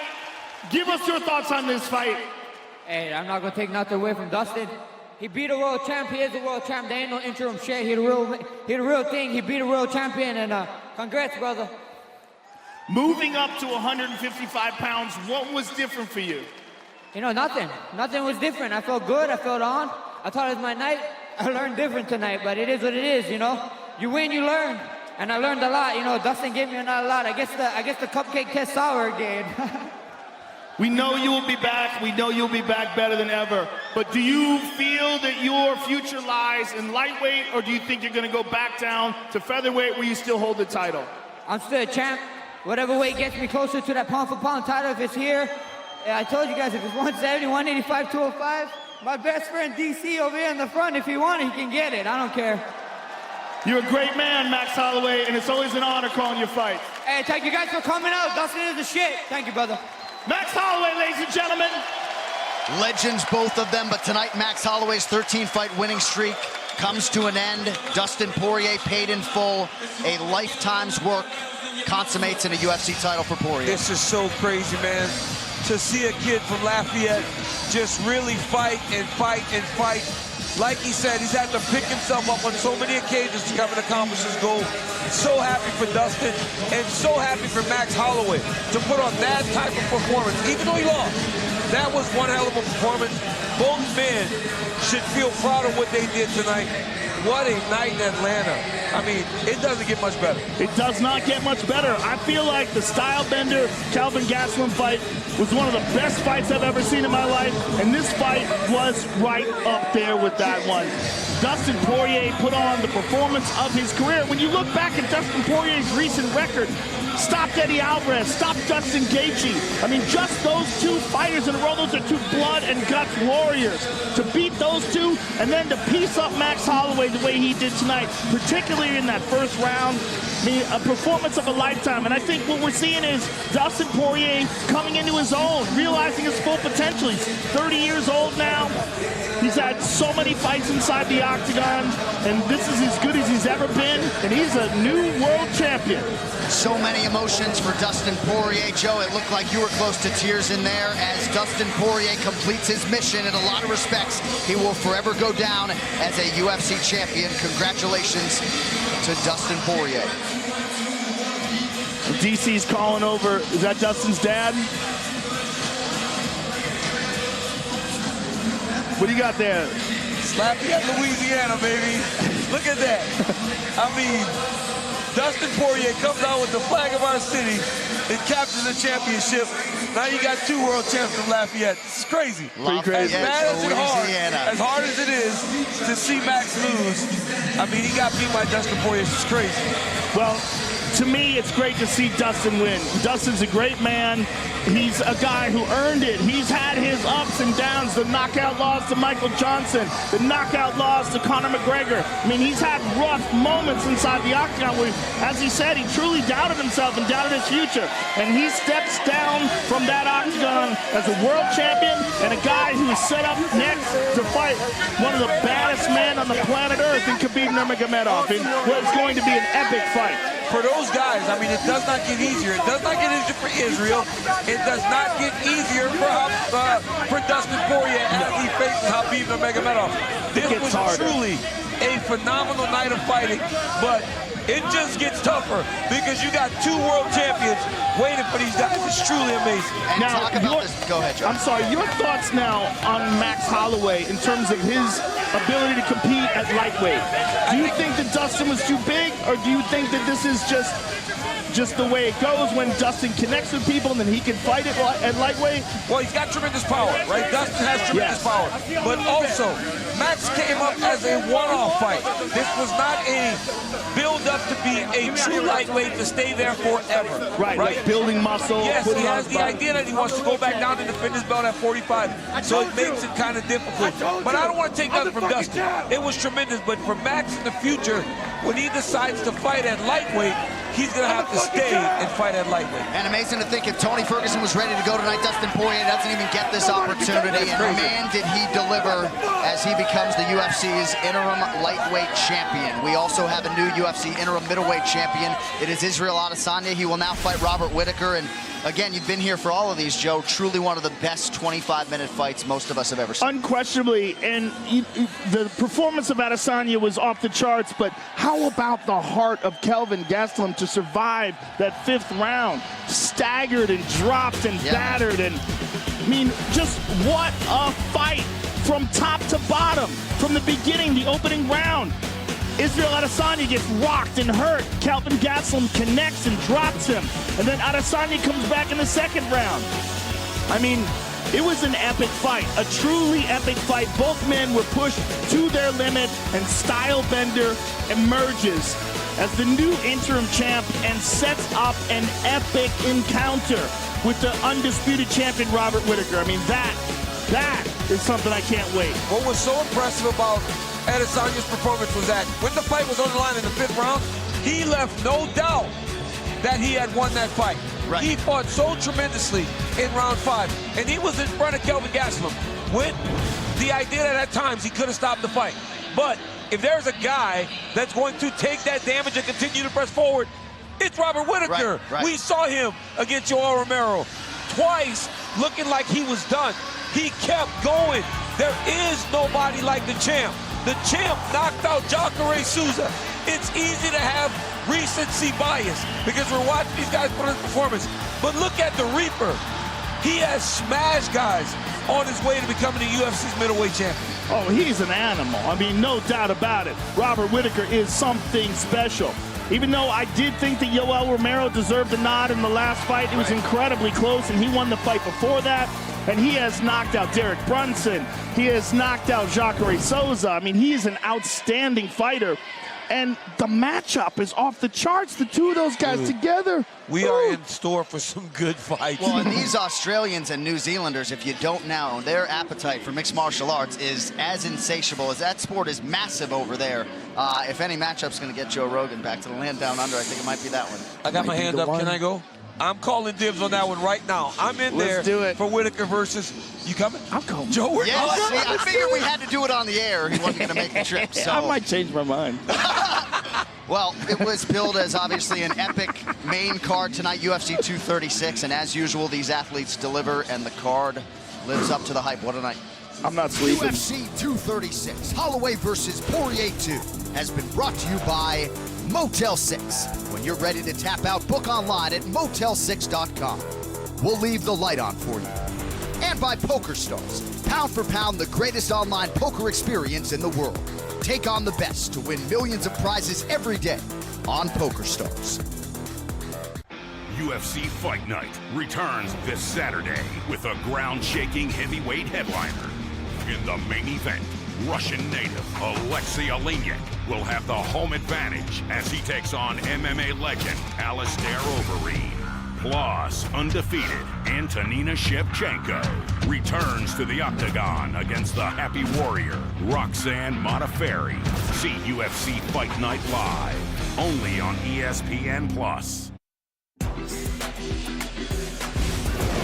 And here's a look at what's coming up inside the Octagon, sponsored by the Metro by T-Mobile Purple Couch Pre-Fight Show, coming to you before some of the biggest cards this year, live on Facebook, Twitter, and YouTube.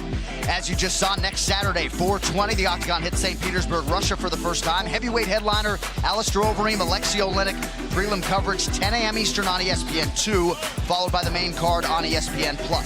April 27, South Florida for UFC Fight Night, Jacare versus Hermanson. Main card now on ESPN+. You can see the prelims live on ESPN at 7 p.m. Eastern. Month of May begins on the 4th in Ottawa. Donald Cerrone, Ally Quinton, the headliner on ESPN+. Main card, 8 p.m. Eastern start time. And then May 11th, the big one, UFC 237, Namajunas versus Andrade. That'll go down from Rio. Prelims 8 Eastern on ESPN. The main card is a 10 p.m. Eastern start on pay-per-view. How about this night in the ATL? The executive producers of the Ultimate Fighting Championship, UFC President Dana White, Ari Emanuel, and Patrick Weitzel. Our executive VP of Operations and Production is Greg Borsari. Our coordinating producer put it all together, Zach Candido. Tonight's show has been produced by Lappy LaPlante and directed by the venerable Anthony Pasquale Giordano. How about the Khalil Roundtree Jr. show showing up in the ATL? Didn't get Eric Anders out of there, but certainly put himself on the light heavyweight map. Shaquille O'Neal got a good one. Kelvin Gastelum was primed. He was ready. He had a huge 4th round, but Israel Adesanya bit down on the mouthpiece, showed off the heart of a champion, came back with a huge 5th round. And at the end of the night, Israel Adesanya brings a championship to New Zealand. He is the new UFC interim middleweight champion.